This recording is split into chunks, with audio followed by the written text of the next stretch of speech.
കർത്താവിന് മഹത്വം. നിങ്ങൾക്ക് എല്ലാവർക്കും വന്ദനം. ഓണാഘോഷവും ആ, സ്വർഗവും തമ്മിൽ എന്തെങ്കിലും ബന്ധമുണ്ടോ എന്നുള്ളൊരു വീഡിയോ നമ്മൾ ഇട്ടിരുന്നു. ഒരുപാട് ആളുകൾക്ക് ഒത്തിരി വിഷമമായിട്ടുണ്ട്. കുറേ പേർക്ക് വലിയ സംശയമായിട്ടുണ്ട്. വേറെ ചില ആളുകൾക്ക് ഭയങ്കരമായിട്ട് സങ്കടം വന്നിട്ട് പറഞ്ഞു, ജനത്തെ തെറ്റിക്കരുതേ, ആകപ്പാടെ ഞങ്ങൾ ജനത്തെ ഇങ്ങനെ നിത്യതയിലേക്ക് കൊണ്ടുപോവുകയാണ്, നിങ്ങൾ ദൈവത്തെ ഓർത്ത് തെറ്റിക്കരുത്. അന്ത്യകാലത്ത് ഇങ്ങനെയുള്ള കള്ളപ്രവാചകന്മാർ എഴുന്നേറ്റ് വരുമെന്നൊക്കെ അറിയാം. പേഴ്സണലി വന്നിട്ട് ചീത്ത വിളിച്ചവരെയും ഓർത്തും സ്തോത്രം പറയുന്നു. ദൈവം നിങ്ങളെയും ഒക്കെ അനുഗ്രഹിക്കട്ടെ. പിന്നെ മാന്യമായ ഭാഷ നിങ്ങൾ ഉപയോഗിച്ചാൽ അതുപോലെ മാന്യമായ ഭാഷ ഞാൻ മറുപടി തരും.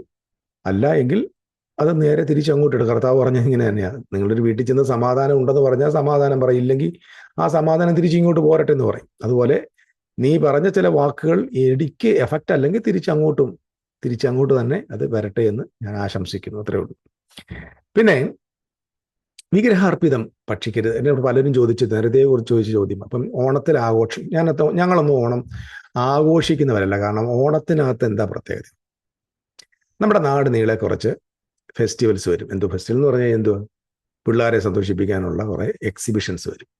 കുറേ ലൈറ്റ് അറേഞ്ച്മെന്റ് കാണും. തിരുവനന്തപുരത്തൊക്കെ ചെന്നാൽ മരത്തിനകത്തെല്ലാം കുറേ ലൈറ്റ് തൂക്കിയിടും. പിന്നെ അവിടെ എല്ലായിടത്തും കുറച്ച് ഫുഡ് സ്ട്രീറ്റുകൾ കാണും. പിന്നെ വാങ്ങുക വിൽക്കുക എന്നുള്ള കുറച്ച് കൺസ്യൂമേഴ്സ് വ്യാപാരങ്ങൾ നടക്കും. പിന്നെ പച്ചക്കറി വാങ്ങിക്കാൻ വേണ്ടി എല്ലാം അവിടെ പോയി തെള്ളും. മദ്യ ഷോപ്പിനകത്ത് കുറച്ച് പേര് അതിനുവേണ്ടി ഓടി നടക്കും.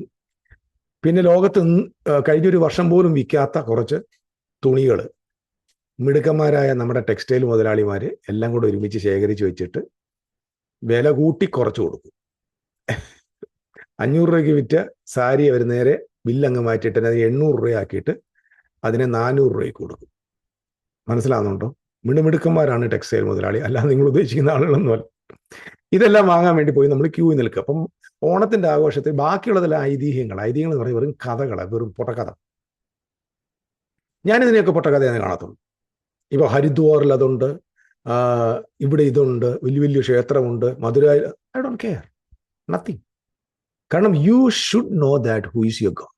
ഫസ്റ്റ് ഓഫ് ഓൾ നമ്മുടെ ദൈവം ആരാണെന്ന് നമ്മൾ നന്നായിട്ട് അറിഞ്ഞിരിക്കണം. സോ ഇവിടെ നമ്മൾ അറിയേണ്ട 1-2 പ്രധാന കാര്യങ്ങൾ ഓർമ്മിപ്പിക്കാൻ വേണ്ടിയാണ് ഞാൻ വന്നത്. വിഗ്രഹാർപ്പിതം എന്ന് പറഞ്ഞാൽ എന്താണ്? നമുക്കറിയാം, ജെറൂസലേം കൗൺസിലിൽ പത്രോസ്, യാക്കോബ്, പിന്നെ പൗലോസ്, ബർണബാസ് എല്ലാം ഒരുമിച്ച് കൂടി ജാതികളായിരിക്കുന്ന അനേകർ കർത്താവിനെ അറിയുന്നു എന്നറിഞ്ഞപ്പോൾ ജാതികളോട് പറഞ്ഞ ചില കാര്യങ്ങൾ ഞാൻ അതിനെ വാക്യങ്ങളിലേക്ക് നിങ്ങളുടെ ശ്രദ്ധയൊന്ന് കൊണ്ടുവരാം. നമ്മൾ വേദോസം നോക്കിയാൽ മതി കേട്ടോ. ഇപ്പം വേദോസം പ്രസംഗിക്കുന്നവർക്ക് വലിയ വാല്യൂ ഒന്നുമില്ല, സത്യത്തിന് വലിയ വിലയൊന്നുമില്ലെന്ന് എനിക്ക് നല്ല ഉറപ്പുണ്ട്.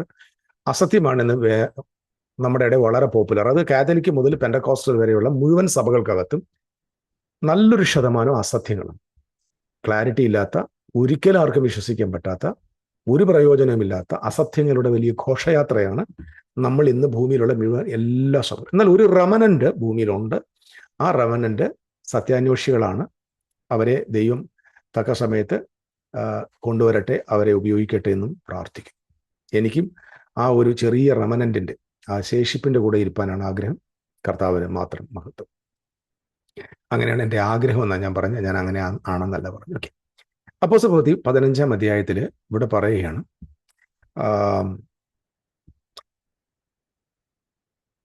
19-ാം വാക്യം. ആകയാൽ 15-19, ആകയാൽ ജാതികളിൽ നിന്ന് ദൈവത്തിങ്കിലേക്ക് തിരിയുന്നവരെ നാം അസഹ്യപ്പെടുത്താതെ, ന്യായപ്രമാണം മുഴുവൻ ഉണ്ട് കേട്ടോ, ഒരുപാട് പ്രമാണമുണ്ട്, അസഹ്യപ്പെടുത്താതെ അവർ വിഗ്രഹമാലിന്യങ്ങൾ പൊല്യൂഷൻസ് ഓഫ് ഐഡൽസ്, പരസംഗം, ഇമ്മോറാലിറ്റി, സെക്ഷൽ ഇമ്മോറാലിറ്റി. ഈ സെക്ഷൽ ഇമ്മോറാലിറ്റി എന്ന് പറഞ്ഞാൽ 2 രീതിയിൽ. ഒന്ന്, ഒരു പുരുഷനോ സ്ത്രീയോ തമ്മിൽ അവരുടെ അവിഹിത ബന്ധങ്ങൾ. അത് 2, വിഗ്രഹങ്ങളെ സേവിക്കാൻ പോകുന്നതിനെയും പഴയ നിയമത്തിൽ വിളിക്കുന്നത് അഡൾട്ടറി എന്നാണ്. Idolatry is equal to adultery. അത് നമ്മളെപ്പോഴും കൂടെ പഴയ നിയമത്തിലെ വാക്കുകളിൽ മനസ്സിലാക്കണം. പരസംഗം. പിന്നെ ശ്വാസം മുട്ടിച്ചത്തതെന്ന് പറഞ്ഞാൽ വെള്ളത്തിൽ മുങ്ങി ചത്തതും കഴുത്ത് ഞെരുക്കി കൊന്നതും ഒക്കെയുള്ള മൃഗം. അങ്ങനെയൊക്കെയാണ് പലയിടത്തും ഇപ്പം ചിലയിടത്തൊക്കെ ശ്വാസം മുട്ടിച്ചല്ലേ കൊല്ലുന്നത്. നമ്മളിപ്പം ചില ഏറിയ ചെന്ന് ഒരു പോത്തിനെ കൊല്ലുന്നത് എങ്ങനെ? ഇന്ന് എനിക്ക് തോന്നുന്നു മിക്കവാറും ശ്വാസം മുട്ടിച്ചാണ് കൊല്ലുന്നത്. ഇലക്ട്രിക് ഷോക്ക് എടുത്ത് കൊല്ലുക. അത് രക്തം വാർന്നൊഴുകുന്നതല്ല. മിക്കവാറും ഒക്കെയുള്ള എല്ലാ സ്ലോട്ടർ ഹൗസസിലും മൃഗങ്ങളും പന്നിയൊക്കെ കൊല്ലപ്പെടുന്നത് ഈ ഷോക്കിലൂടെയാണ്. ഒറ്റ ഷോക്കിൽ അങ്ങ് ചാവും. അത് ശ്വാസമൊന്നും മുട്ടിയൊന്നും ചാവുമല്ല. എനിക്ക് തോന്നുന്നു എൻ്റെ സ്നേഹിതന്മാർ പറഞ്ഞത് കേട്ട അറിവ് സത്യമായി, അല്ലെങ്കിൽ എന്നോട് ക്ഷമിക്കുക, ഈ ഇടുക്കി പോലുള്ള നമ്മുടെ വടക്ക് ഭാഗത്തൊക്കെയുള്ള ആളുകൾ ഈ പോത്തിനെ കൊല്ലുന്ന അതിൻ്റെ തലയ്ക്ക് കൂടം വെച്ച് ഒറ്റ അടിക്കാൻ കൊല്ലും. അതവിടെ കിടന്ന് പിടഞ്ഞു വേണിക്കാം. അപ്പൊ ശ്വാസം മുട്ടിച്ചത്തെന്ന് പറഞ്ഞ് ഇതെല്ലാം മിക്കവാറും ഒക്കെ ശ്വാസം മുട്ടിച്ചാവുന്നു. കാരണം ശ്വാസം എടുക്കാൻ പറ്റിയിട്ട് വേണ്ട പിന്നെ ഒറ്റ അടിക്കാൻ ചാവുക, ശ്വാസം പോവുക. അപ്പൊ അങ്ങനെയൊക്കെ ഉണ്ട് കേട്ടോ, എല്ലാം ശ്രദ്ധിച്ചോണം. അപ്പം നമ്മൾ കഴിക്കുന്ന മാംസം ആദ്യം ചെന്ന് നിങ്ങൾ ഇറച്ചിക്കടയിൽ പോയി ചോദിക്കണം. ഇതൊക്കെ ഞാൻ പറഞ്ഞ തെറ്റൊന്നുമല്ല കേട്ടോ, ഞാൻ ഉള്ള കാര്യം പറയാം. പോയി ചോദിക്കണം, ചേട്ടാ ഇതിനെ സത്യത്തിൽ കഴുത്തൊക്കെ അറുത്ത് രക്തം എല്ലാം വാർത്തൊരുക്കി കളഞ്ഞാണോ, അതോ നിങ്ങൾ തലയ്ക്ക് കൂടെ ഇട്ടടിച്ച് വന്നതാണോ, അതോ ഷോക്ക് അടിച്ച് വന്നതാണോ എന്നൊക്കെ ചോദിക്കുക. അതൊക്കെ ചോദിച്ച ശേഷം മാത്രമേ കഴിക്കാൻ പാടുള്ളൂ. 2, രക്തം. ഈ രക്തം ഭക്ഷിക്കുക എന്ന് പറഞ്ഞാൽ നമ്മൾ ഇന്ന് കോമൺ ആണെന്ന് പറയുമ്പോൾ വിദേശത്തൊക്കെ തന്നെ ബ്ലഡിനെ തന്നെ സോസേജ് ആയിട്ടും മറ്റ് അനേക നിലയിൽ വിൽപ്പനയുണ്ട്. രക്തം ഭക്ഷിക്കുന്നത് അന്നത്തെ ഏൻഷ്യൻ്റ് വേൾഡിലുണ്ട്. കാരണം ദൈവജനത്തിൽ പറഞ്ഞു അത് ഭക്ഷിക്കാൻ പാടില്ല, കാരണം രക്തത്തിലല്ലോ ജീവൻ കുടികൾ. അപ്പോൾ അതിനകത്തൊരു അതിൻ്റെ വാക്കുകൾ അർത്ഥം എന്ന് പറഞ്ഞു കഴിഞ്ഞാൽ, നിങ്ങളുടെ ഉള്ളിൽ വ്യാപരിക്കേണ്ട ജീവൻ മൃഗത്തിൻ്റെ ജീവനല്ല, നിങ്ങളുടെ ഉള്ളിൽ ദൈവത്തിൻ്റെ ജീവൻ വ്യാപരിക്കണം എന്നുള്ള ആഗ്രഹത്തോടെ ദൈവം അത് പഴയ നിയമം മുതൽ ദൈവം അത് വേണ്ടെന്ന് വെച്ചു. ഓക്കെ, മറന്നു. ഇപ്പൊ 4 കാര്യങ്ങളാണ് നമ്മൾ അവോയ്ഡ് ചെയ്യേണ്ടത് എന്ന് പറഞ്ഞിരിക്കും. അപ്പൊ ഇവിടെ വിഗ്രഹാർപ്പിതം മാത്രമേ നമ്മൾ ശ്രദ്ധിക്കാറുള്ളൂ, ഇല്ലേ? ഓക്കെ. അതുപോലെ തന്നെ പ്രാധാന്യമുള്ളതാണ് എന്താ പരസംഗം, അതുപോലെ തന്നെ പ്രാധാന്യമുള്ള ശ്വാസം മുട്ടിച്ചെത്തത്, അതുപോലെ തന്നെ രക്തം. അപ്പൊ ഇതൊന്നും ഭക്ഷിക്കാൻ, ഇതൊന്നും എന്ത് ചെയ്യണം, ഇതൊക്കെയും വർജിച്ചിരിപ്പാൻ നാം അവർക്ക് എഴുതണം എന്ന് ഞാൻ അഭിപ്രായപ്പെടുന്നു. ഇതൊന്നും എല്ലാവരും ശ്രദ്ധിച്ചേക്കണം, ഇതൊന്നും നിത്യതയുമായി ബന്ധപ്പെട്ട കാര്യമല്ല. ഫസ്റ്റ് ഓഫ് ഓൾ ഇതെല്ലാം ചർച്ചിന്റെ പൊതു സൊസൈറ്റിയിലുള്ള അവരുടെ ഒരു വേർതിരിവാണ്. ആദ്യം മാത്രം ഒന്ന് മനസ്സിലാക്കുക. ജസ്റ്റ് അല്ലാതെ ഒരാള് വിഗ്രഹ മാലിന്യം തിന്നു ഉടനെ അവന്റെ നിത്യജീവൻ അങ്ങനെ നഷ്ടപ്പെട്ടു, അങ്ങനെയല്ല. നമ്മൾ അങ്ങനെ ചിന്തിക്കരുത് ദയവ് ചെയ്ത്. ഇത് സഭയ്ക്കകത്തുള്ള ചില ദൈവികമായ ഇൻസ്ട്രക്ഷൻസ് ആണ്. അത് അപ്പോസ്തലന്മാർ കൊടുത്തിരിക്കുക. 4 ഉള്ളൂ. 613 കൽപ്പന ഇപ്പുറത്ത് കിടപ്പുണ്ട് കേട്ടോ. ഈ 4 കൽപ്പനകളല്ല പഴയ നിയമത്തിലെ ഏറ്റവും വലിയ കൽപ്പനകൾ. വലിയ കൽപ്പന കിടപ്പുണ്ട്. അപ്പൊ ഇത് വർജിച്ചിരിക്കാൻ എഴുതണമെന്ന് അഭിപ്രായപ്പെടും. അപ്പൊ മോശയുടെ ന്യായപ്രമാണം ശബ്ബത്ത് തോറും പള്ളിയിൽ വായിച്ച് വരുന്നതിനാൽ പൂർവ്വകാലം മുതൽ പട്ടണം തോറും അത് പ്രസംഗിക്കുന്നവർ ഉണ്ടല്ലോ. ഓക്കെ, എന്നിട്ട് താഴോട്ട് വായിക്കുമ്പോഴൊക്കെ നമുക്ക് പല കാര്യങ്ങൾ ഇതിനെക്കുറിച്ച് കാണാനായിട്ട് കഴിയും. നമുക്ക് എന്തൊക്കെയാണ് വർജിക്കേണ്ടത് എന്നുള്ളതിനെ കുറിച്ച് കൃത്യമായ ബോധ്യത്തിനകത്തുണ്ടാവും. ഓക്കെ, ഇനി എന്താണ് ഈ വിഗ്രഹ അർപ്പിതം എന്ന് നമ്മുടെ അവിടുത്തെ സിസ്റ്റം. ഇപ്പം അന്ന് ഗ്രീക്കുകാര്, റോമൻകാര്, അന്നത്തെ ആ ഏൻഷ്യന്റ് വേൾഡിൽ എന്തായിരുന്നു വിഗ്രഹാർപ്പിതം എന്ന് നമ്മൾ മനസ്സിലാക്കണം. ഈ വിഗ്രഹാർപ്പിതം എന്നതിന് കൊടുത്തിരിക്കുന്ന ഗ്രീക്ക് പദം എന്ന് പറയുന്നത് അലിസ് ജമാറ്റോ ടോൺ എയ്ഡോലോൺ എന്നാണ്. അലിസ് ജമാറ്റോ എന്ന വേർഡിന്റെ അർത്ഥം ഡിഫൈൽഡ് എന്ന് പറഞ്ഞാൽ അഴുക്കായത്, പൊല്യൂട്ടഡ് അത് മാലിന്യമായത്, കണ്ടാമിനേഷൻ സംഭവിച്ചത്, through the association with idolatrous practices, അതായത് വിഗ്രഹങ്ങളുമായിട്ടുള്ള ആ വിഗ്രഹാരാധനയുമായി സംബന്ധിച്ച് പൊല്യൂട്ടഡായ കാര്യങ്ങൾ. അതിനെയാണ് ഇവിടെ അലിസ് ഗമ എന്ന വേർഡ് കൊണ്ട് അർത്ഥമാക്കുന്നത്. മനസ്സിലാകുന്നുണ്ടോ? മാലിന്യങ്ങളുമായി ചേർന്ന്, അല്ലെങ്കിൽ വിഗ്രഹങ്ങളുമായി ചേർന്ന് അതിനെ പൊല്യൂട്ടഡാക്കുക. അല്ലാതെ മഹാബലി എന്ന് പറഞ്ഞത് ഒരു വിഗ്രഹമല്ല, വാമനൻ എന്ന് പറഞ്ഞതൊരു വിഗ്രഹമല്ല. ഇത് രണ്ടും യാഥാർത്ഥ്യമല്ല, ഇത് രണ്ടും പൊട്ടക്കഥയാണ്. ഈ പൊട്ടക്കഥയ്ക്ക് ലോകത്ത് ഏറ്റവും കൂടുതൽ വ്യാഖ്യാനം, വലിയ വില കൊടുക്കുന്ന ആരെന്നറിയാമോ? മതങ്ങളാണ്.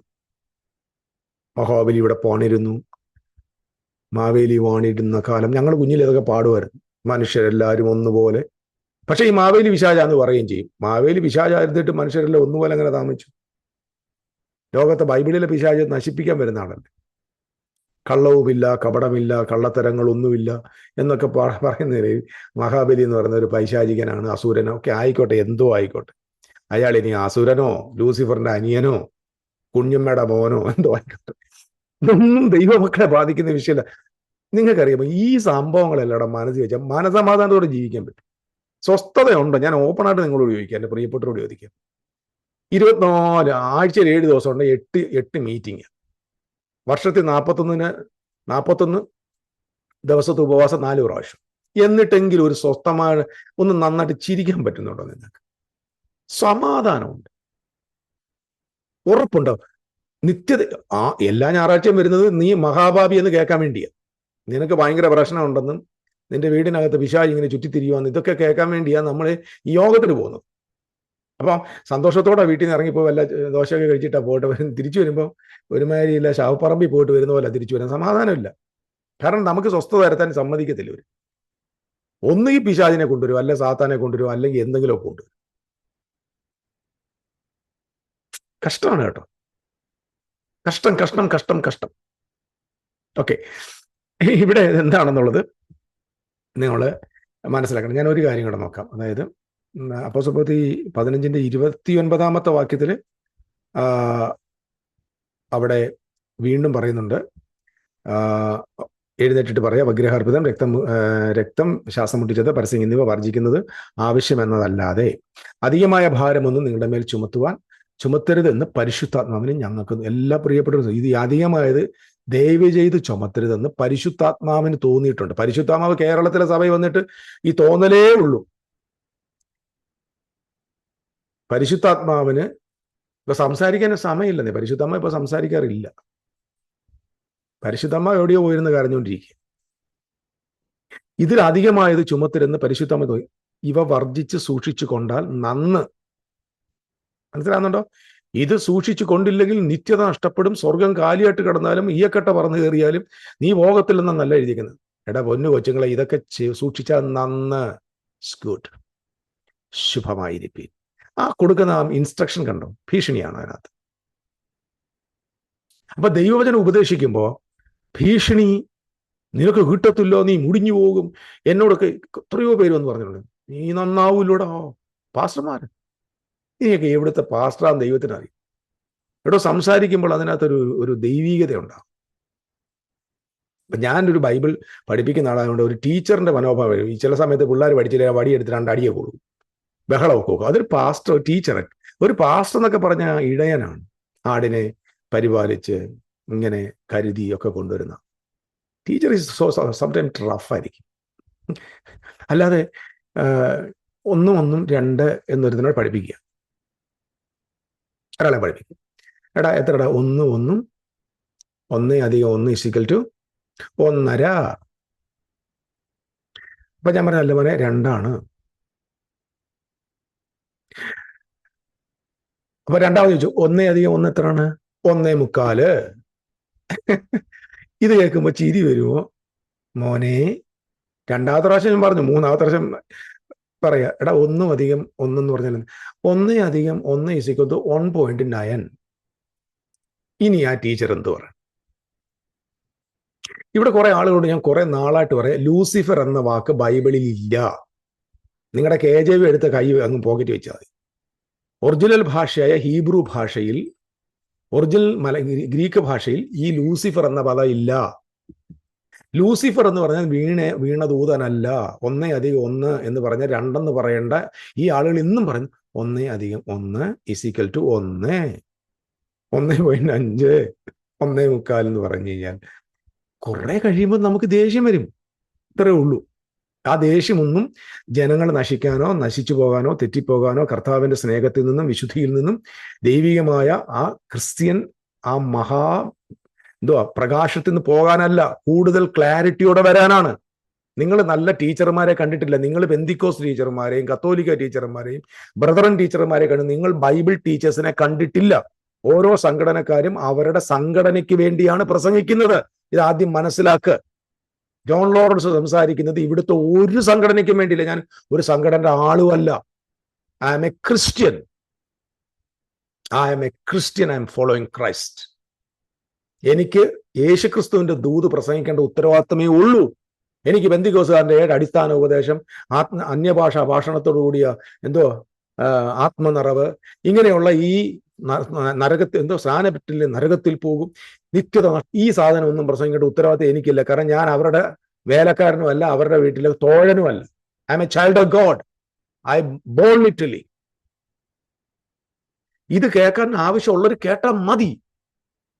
ഇത് കേൾക്കണ്ട. ഇപ്പൊ തന്നെ കട്ട് ചെയ്തിട്ട് പോയിട്ട് നീ വല്ല പാസ്റ്റർമാർ പിശാചിന്റെ ബന്ധനം, കെട്ട പോരാട്ടം, പോരുകൾ ഇതൊക്കെ പറയുന്ന സാധനങ്ങളായിരുന്നു. അതിനകത്തങ്ങളും പോയി കേട്ട് ഇതൊന്നും നിനക്ക് ഗുണപ്പെടത്തില്ല. അതാ നല്ലത്. തലമുറയെ തകർക്കുവാൻ വരുന്ന വെല്ലുവിളികൾ, വിവാഹത്തിലേക്ക് നിങ്ങളെ നടത്തുകയില്ല എന്ന് വെല്ലുവിളിക്കുന്ന ശക്തികൾ ഈ നാട് വിട്ട് അപ്പുറത്തൊരു നാട്ടിലേക്ക് കൊണ്ടുപോകത്തില്ലെന്ന് നിനക്ക് വിരോധമായി രേഖ എഴുതി വെച്ചിരിക്കുന്ന ചില ശത്രുക്കൾ നിന്റെ ഭവനത്തിന് ചുറ്റുപാടും നിന്നെ മന്ത്രം ചെയ്ത് മയക്കി ഇങ്ങനെയൊക്കെ കേൾക്കുമ്പോൾ മാത്രമേ നിനക്ക് തുള്ളൽ വരൂ. നീ സത്യം കേൾക്കുമ്പോൾ നിനക്ക് ഭ്രാന്ത് വരും. You are manipulated, you are brain washed. ശ്രദ്ധിക്കുക. വർജിച്ചു കൊണ്ടാൽ നന്ന്. എന്ത് മനോഹരമാണ്. എടാ, ഇതൊക്കെ കേട്ടാൽ തന്നെ ഓട്ടോമാറ്റിക്കലി ആൾ പറയാം, ഇനി മേലെ ഞങ്ങൾ തൊടത്തില്ല, ഞങ്ങൾ ഓടത്തില്ലെന്ന് പറയും. കാരണം ശുഭമായിരിക്കും, പേടിക്കുക, സന്തോഷമായിട്ടിരിക്കുക. ജാതികളോടുള്ള ഉപദേശം. അല്ലാതെ അതാണ് ഇതാണ് സ്വർഗത്തിൽ പോകുക, ഇങ്ങനെയാണ് ചെയ്യുന്നത്. ആന്നോ എൻ്റെ മേത്ര പാസ്റ്ററെ? അല്ലല്ലോ. ഓക്കെ, അപ്പൊ ഇത് നിങ്ങളുടെ ശ്രദ്ധയിൽ ഒന്ന് പെടുത്തിയെന്ന് മാത്രമേ ഉള്ളൂ. ഓക്കെ, അപ്പൊ എന്താണ്, ഞാൻ പെട്ടെന്ന് പോകാം കേട്ടോ. ചില കാര്യങ്ങൾ എത്ര വിശദീകരണം നൽകിയാലും വലിയ കാര്യമൊന്നുമില്ല. 3-4 പ്രധാന കാര്യങ്ങളിലാണ് ഏൻഷ്യന്റ് വേർഡിൽ സാക്രിഫൈസ്. ഒന്ന്, എല്ലാം ഒരു മൃഗത്തെ കൊണ്ടുവന്നിട്ട് അതിൻ്റെ വിഗ്രഹങ്ങളുടെ ബലിപീഠത്തിൽ ഇതിനെ അർപ്പിക്കും. അതിൻ്റെ രക്തം ചൊരിഞ്ഞിട്ട് അപ്പൊ അതിലെ രക്തം കുറെ ഭക്ഷിക്കാനായിട്ട് എടുക്കും കേട്ടോ. അപ്പൊ എല്ലാ രക്തം കൂടെ കൊണ്ട് ഒഴിക്കത്തില്ല. അപ്പൊ ഇതിനകത്ത് അർപ്പിക്കപ്പെട്ട മാംസം അതും ഭക്ഷിക്കാനായിട്ട് ചിലരെടുക്കും. അത് പുരോഹിതന്മാർ, അതിൻ്റെ പങ്കാളികൾ പുരോഹിതന്മാരാണ്. അപ്പൊ ഒന്ന് അവിടെ ആൾട്ടറിൽ ബേൺ ചെയ്തത്. അതുപോലെ തന്നെ അവിടെ അത് ചെയ്യുന്ന, ആ റിച്വൽസ് ചെയ്യുന്ന, ആചാരം നടത്തുന്ന അവിടുത്തെ പുരോഹിതന് ഇതിനകത്തൊരു പങ്കുണ്ട്. ഒരു ആടിനെ, ഒരു കാളെ കൊണ്ടുവന്ന് അതിന് പങ്കുണ്ട്. അവിടെ ആരാധിക്കാൻ വരുന്നവർക്കും എന്തുണ്ട്, ഇതിനകത്തൊരു പോർഷൻ കിട്ടും. എന്നിട്ട് ഇപ്പോൾ ഒരു 1000 ആടിനെയൊക്കെ കൊണ്ട് ഇഷ്ടംപോലെ ആളാണ് വരുന്നത്. 1000 കാളയൊക്കെ കൊണ്ട് നടത്തു കഴിഞ്ഞാൽ എല്ലാം കൂടെ അവിടെ തിന്നാൻ പറ്റില്ല. ആ മാംസം എടുത്തുകൊണ്ട് നേരെ ഇവിടെ കൊണ്ടുവരും, മാർക്കറ്റിൽ കൊണ്ടുവരും. അപ്പൊ മാർക്കറ്റിൽ കൊണ്ടുവന്ന് കഴിഞ്ഞിട്ട് അവിടെ വിൽക്കും. അപ്പൊ നമ്മളൊരു ക്രിസ്ത്യാനി അറിയാതെ ആ മാർക്കറ്റിൽ ചെല്ലുമ്പോൾ അത് എന്ത് ചെയ്യാം, അറിയാതെ വാങ്ങിച്ചാൽ പോയി കഴിക്കും. അവൻ എന്നെ അവിടെ ചെന്നിട്ട്, സാറേ അത് അർത്തമിസ് ദേവിക്ക് അർപ്പിച്ചതാണോ, അതോ ബാലിന് അർപ്പിച്ചതാണോ, അല്ല സിയൂസ് എന്ന് പറയുന്ന പുള്ളിക്ക് കൊടുത്തതാണോ എന്ന് ചോദിക്കാൻ പറ്റത്തൊന്നുമില്ല. വേറെ ആചാരം ഓടാന്ന് പറയും, ഇല്ലേ? അപ്പം നമ്മൾ വലിയ ക്രിസ്ത്യാനികളാന്ന് പറഞ്ഞുകൊണ്ട് നമുക്ക് അവിടെ പോകാൻ പറ്റുമോ? പറ്റത്തില്ല. അതുപോലെ തന്നെ നമ്മൾ ഈ കോഴിയൊക്കെ വാങ്ങിക്കാൻ പോകുന്നില്ലേ? അപ്പൊ നിങ്ങൾ കണ്ടിട്ടുണ്ട്, കോഴി അങ്ങോട്ട് പിടിച്ച് അതിൻ്റെ കഴുത്തെ പിടിച്ച് തിരിച്ച് വായിലൊടിച്ച് വെള്ളം ഒഴിച്ചു കൊടുക്കുന്നു. എന്തിനാ? ഇതിൻ്റെ പേരാണ് ഹലാൽ. വെള്ളമൊക്കെ കൊടുത്തിട്ട് സമാധാനത്തോടെ വെള്ളം കുടിച്ച് ചാവുക എന്ന് പറഞ്ഞ പോലെ ഹലാൽ കണ്ടിട്ടില്ലേ?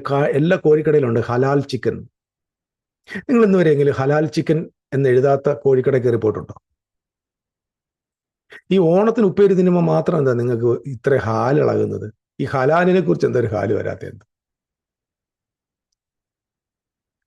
മാസയോഗത്തിൽ കുത്തിയിരുന്ന കോഴിയുടെ കാലിങ്ങനെ കടിച്ചു പറിക്കുമ്പോൾ ഇത് ഖുറൈശി ദേവനായ അള്ളാഹുവിൻ്റെ പെർമിഷൻ കൊടുത്ത്, അല്ലെ പെർമിഷൻ ചോദിച്ച് വാങ്ങിച്ച, അല്ലെങ്കിൽ അദ്ദേഹത്തിന്റെ അനുവാദത്തോടെ അദ്ദേഹത്തെ സ്തുതിച്ചുകൊണ്ട് അറുത്ത കോഴിയാണോ എന്നുള്ള അങ്ങനെ ചെയ്യാറുണ്ടോ? നീ സ്വോത്രം പറഞ്ഞ് വെട്ടിയടിക്കത്തില്ലേ ആ കോഴിക്കാല്? അപ്പൊ നിനക്ക് എന്താ അത് വിഗ്രഹാർപ്പിതമായിട്ട് തോന്നിയിട്ടില്ലേ? അത് മറ്റൊരു ദൈവന് വേണ്ടി പ്രാർത്ഥിച്ചായിട്ട് തോന്നിയിട്ടില്ലേ? First of all you should, എല്ലാവരും ശ്രദ്ധിച്ചോണം, ഒരു ഗ്രൂപ്പിനോട് മാത്രം പറയല്ല. ഇതൊക്കെ ഭയങ്കര മാരക പാപമാണ്, നിത്യതയെ ബാധിക്കുന്ന വിഷയമാണെങ്കിൽ ദയവ് ചെയ്ത് കോഴി വാങ്ങിക്കരുത്. കോഴി വാങ്ങിക്കുന്ന തന്നെ വീട്ടിൽ വളർത്തുന്ന കോഴിയെ വാങ്ങിക്കുക, എന്നിട്ട് നിങ്ങൾ തന്നെ അറുത്ത് തിന്നുക. ഇന്ന് നമ്മുടെ നാട്ടിൽ കാണും 99% കോഴിക്കടയുടെയും ഫ്രണ്ടിൽ ഹലാൽ കോഴിയാണ്. ഹലാൽ എന്ന് പറയുന്നത് വിശുദ്ധമാക്കപ്പെട്ടത്, ശുദ്ധമാക്കപ്പെട്ടതാ. എന്തിനാ ശുദ്ധമാക്കപ്പെട്ടതാ? യേശുവിൻ്റെ രക്തത്താൽ. അവിടുത്തെ അറബി ദേവനായ അള്ളാഹുവിൻ്റെ നാമത്തിൽ അറുത്തതാണ്. അദ്ദേഹത്തെ ബിസ്മില്ലായോ അതോ ഇതൊക്കെ പറഞ്ഞ് അറുത്തതാണ്, അല്ലേ? അങ്ങനെയല്ലേ വരുന്നത്. പിന്നെ നമ്മുടെയൊക്കെ വീട്ടിൽ ഈ ഞാൻ നേരത്തെ പറഞ്ഞ പോലെ പല ഇതിനെയൊക്കെ കൊല്ലുന്നത് എങ്ങനെയാണ്? ഞാൻ നേരത്തെ പറഞ്ഞ പോലെ എല്ലാത്തിനും തല്ലി കൊല്ലുക. കഴുത്തെ തലയടിച്ച് കൊല്ലുന്നതുകൊണ്ട്, ഷോക്ക് അടിപ്പിച്ച് കൊല്ലുന്നതുകൊണ്ട്, എല്ലാത്തിൻ്റെയൊക്കെ രക്തം വാർന്നു പോകുന്നുണ്ടോ എന്നുള്ളത് നമ്മൾ ചോദിക്കേണ്ടി വരും അല്ലേ? ചോദിക്കണം. അപ്പം ചില സ്ഥലങ്ങളിൽ കൂടം കൊണ്ട് തലക്കടിച്ച്, ഞാൻ പറഞ്ഞല്ലോ, കാളയൊക്കെ തലക്ക് ഒറ്റ അടിക്കങ്ങ് താഴെ വീണ് പിടഞ്ഞു. മിക്കയിടങ്ങളിലൊക്കെ ഈ രക്തം വാർന്നു തുടങ്ങാൻ സമ്മതിക്കത്തില്ല. കാരണം ആ ബോഡിയുടെ ആ മാംസത്തിന് കുറച്ചുകൂടെ വെയിറ്റ് കിട്ടാൻ വേണ്ടി.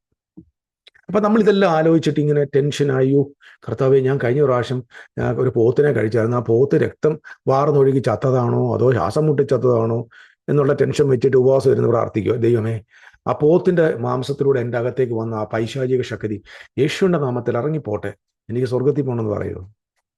ഒരു പ്ലേറ്റ് കൂടെ കൊണ്ടുപാടി എന്ന് പറഞ്ഞിട്ട് തിന്നൂല്ലേ? അതുകൊണ്ട് കോഴിയെ കഴിക്കുന്നവരെല്ലാം വിഗ്രഹാർപ്പിതമാണ് ഭക്ഷിക്കുന്നത് ഓർത്തോണം. ഫസ്റ്റ് ഓഫ് ഓൾ നിങ്ങളുടെയൊക്കെ കോൺസെപ്റ്റ് ആകട്ടെ. ഖുറേഷി ദേവനായ അള്ളാഹുവിനെ അർപ്പിച്ച്, അള്ളാഹുവിനെ സ്തുതിച്ച്, അള്ളാഹുവിന്റെ പെർമിഷൻ വാങ്ങിച്ച് അറുത്തതാണ് നിങ്ങൾ കഴിക്കുന്ന എല്ലാ കോഴികളും. അതുകൊണ്ട് കഴിയുന്നിടത്തോളം കോഴി നമ്മുടെ സഭായോഗങ്ങളിൽ കോഴിയില്ലല്ലോ, നമ്മുടെ വീടുകളിലെ തീൻമേശയിൽ നിന്ന് ഒഴിവാക്കുവാനായിട്ട് ശ്രമിക്കുക. കാരണം നിത്യത നഷ്ടപ്പെട്ടു. ഈയക്കറ്റ പറന്നു കയറിയാൽ പോലും നെത്തത്തില്ല എന്നുള്ള കാര്യങ്ങൾ ഓർമ്മിപ്പിക്കും. ഇനി രണ്ടാമത്തെ പറഞ്ഞല്ലോ, ഈ 4 രീതിയിലാണ് മാലിന്യങ്ങൾ വരുന്നത്. അപ്പം നമുക്കിത് മാർക്കറ്റിൽ പോയി വലിയ പ്രശ്നമാവും. അപ്പോൾ പൗലോസ് അപ്പോസ്തലൻ എന്താ ഇതിനെക്കുറിച്ച് പറയുന്നത് നമുക്ക് നോക്കാം. അപ്പോൾ ഇദ്ദേഹമാണല്ലോ ഡോക്ടറിന് മൊത്തം കൂടുതലും ദൈവസഭയ്ക്ക് വിശദീകരിച്ചു കൊടുത്തത് 1 കൊരിന്ത്യർ ലേഖനത്തിൽ. പിന്നെ എൻ്റെ യേശുക്രിസ്തു ഇതൊന്നും പറഞ്ഞിട്ടില്ല കേട്ടോ. യേശുക്രിസ്തുവിന് ഇങ്ങനെയുള്ള ചെറിയ ഈ ഡൂക്ലിസാരം ഒന്നും പറയാനല്ല യേശു വന്നത്. 1 കൊരിന്ത്യർ ലേഖനം 8-ാം അധ്യായത്തിന് 1-ാം വാക്യം, വിഗ്രഹാർപ്പിതങ്ങളുടെ കാര്യം പറഞ്ഞാലോ നമുക്ക് എല്ലാവർക്കും അറിവുണ്ട് എന്ന് നമുക്കറിയാം. അറിവ് ചീർക്കുന്നു, സ്നേഹമോ ആത്മീയവർദ്ധന. ഇവിടെ വളരെ പ്രധാനമായിട്ട് ശ്രദ്ധിക്കണം, ഇത് കോണ്ടെക്സ്റ്റ് വെച്ച് വായിക്കണം. വിഗ്രഹാർപ്പിതങ്ങളുടെ കാര്യം പറഞ്ഞപ്പം വിഗ്രഹാർപ്പിതങ്ങളെ കുറിച്ച് പറഞ്ഞു വരും കേട്ടോ. അതിനെക്കുറിച്ച് നിങ്ങൾക്ക് അറിവുണ്ടെന്ന് എനിക്കറിയാം, നമുക്കറിയാം. എന്നാൽ ഈ കൂടുതൽ അറിവ് വന്നാൽ അത് ചീർക്കുമെന്ന്, ഇങ്ങനെ ചീർത്തിരിക്കും.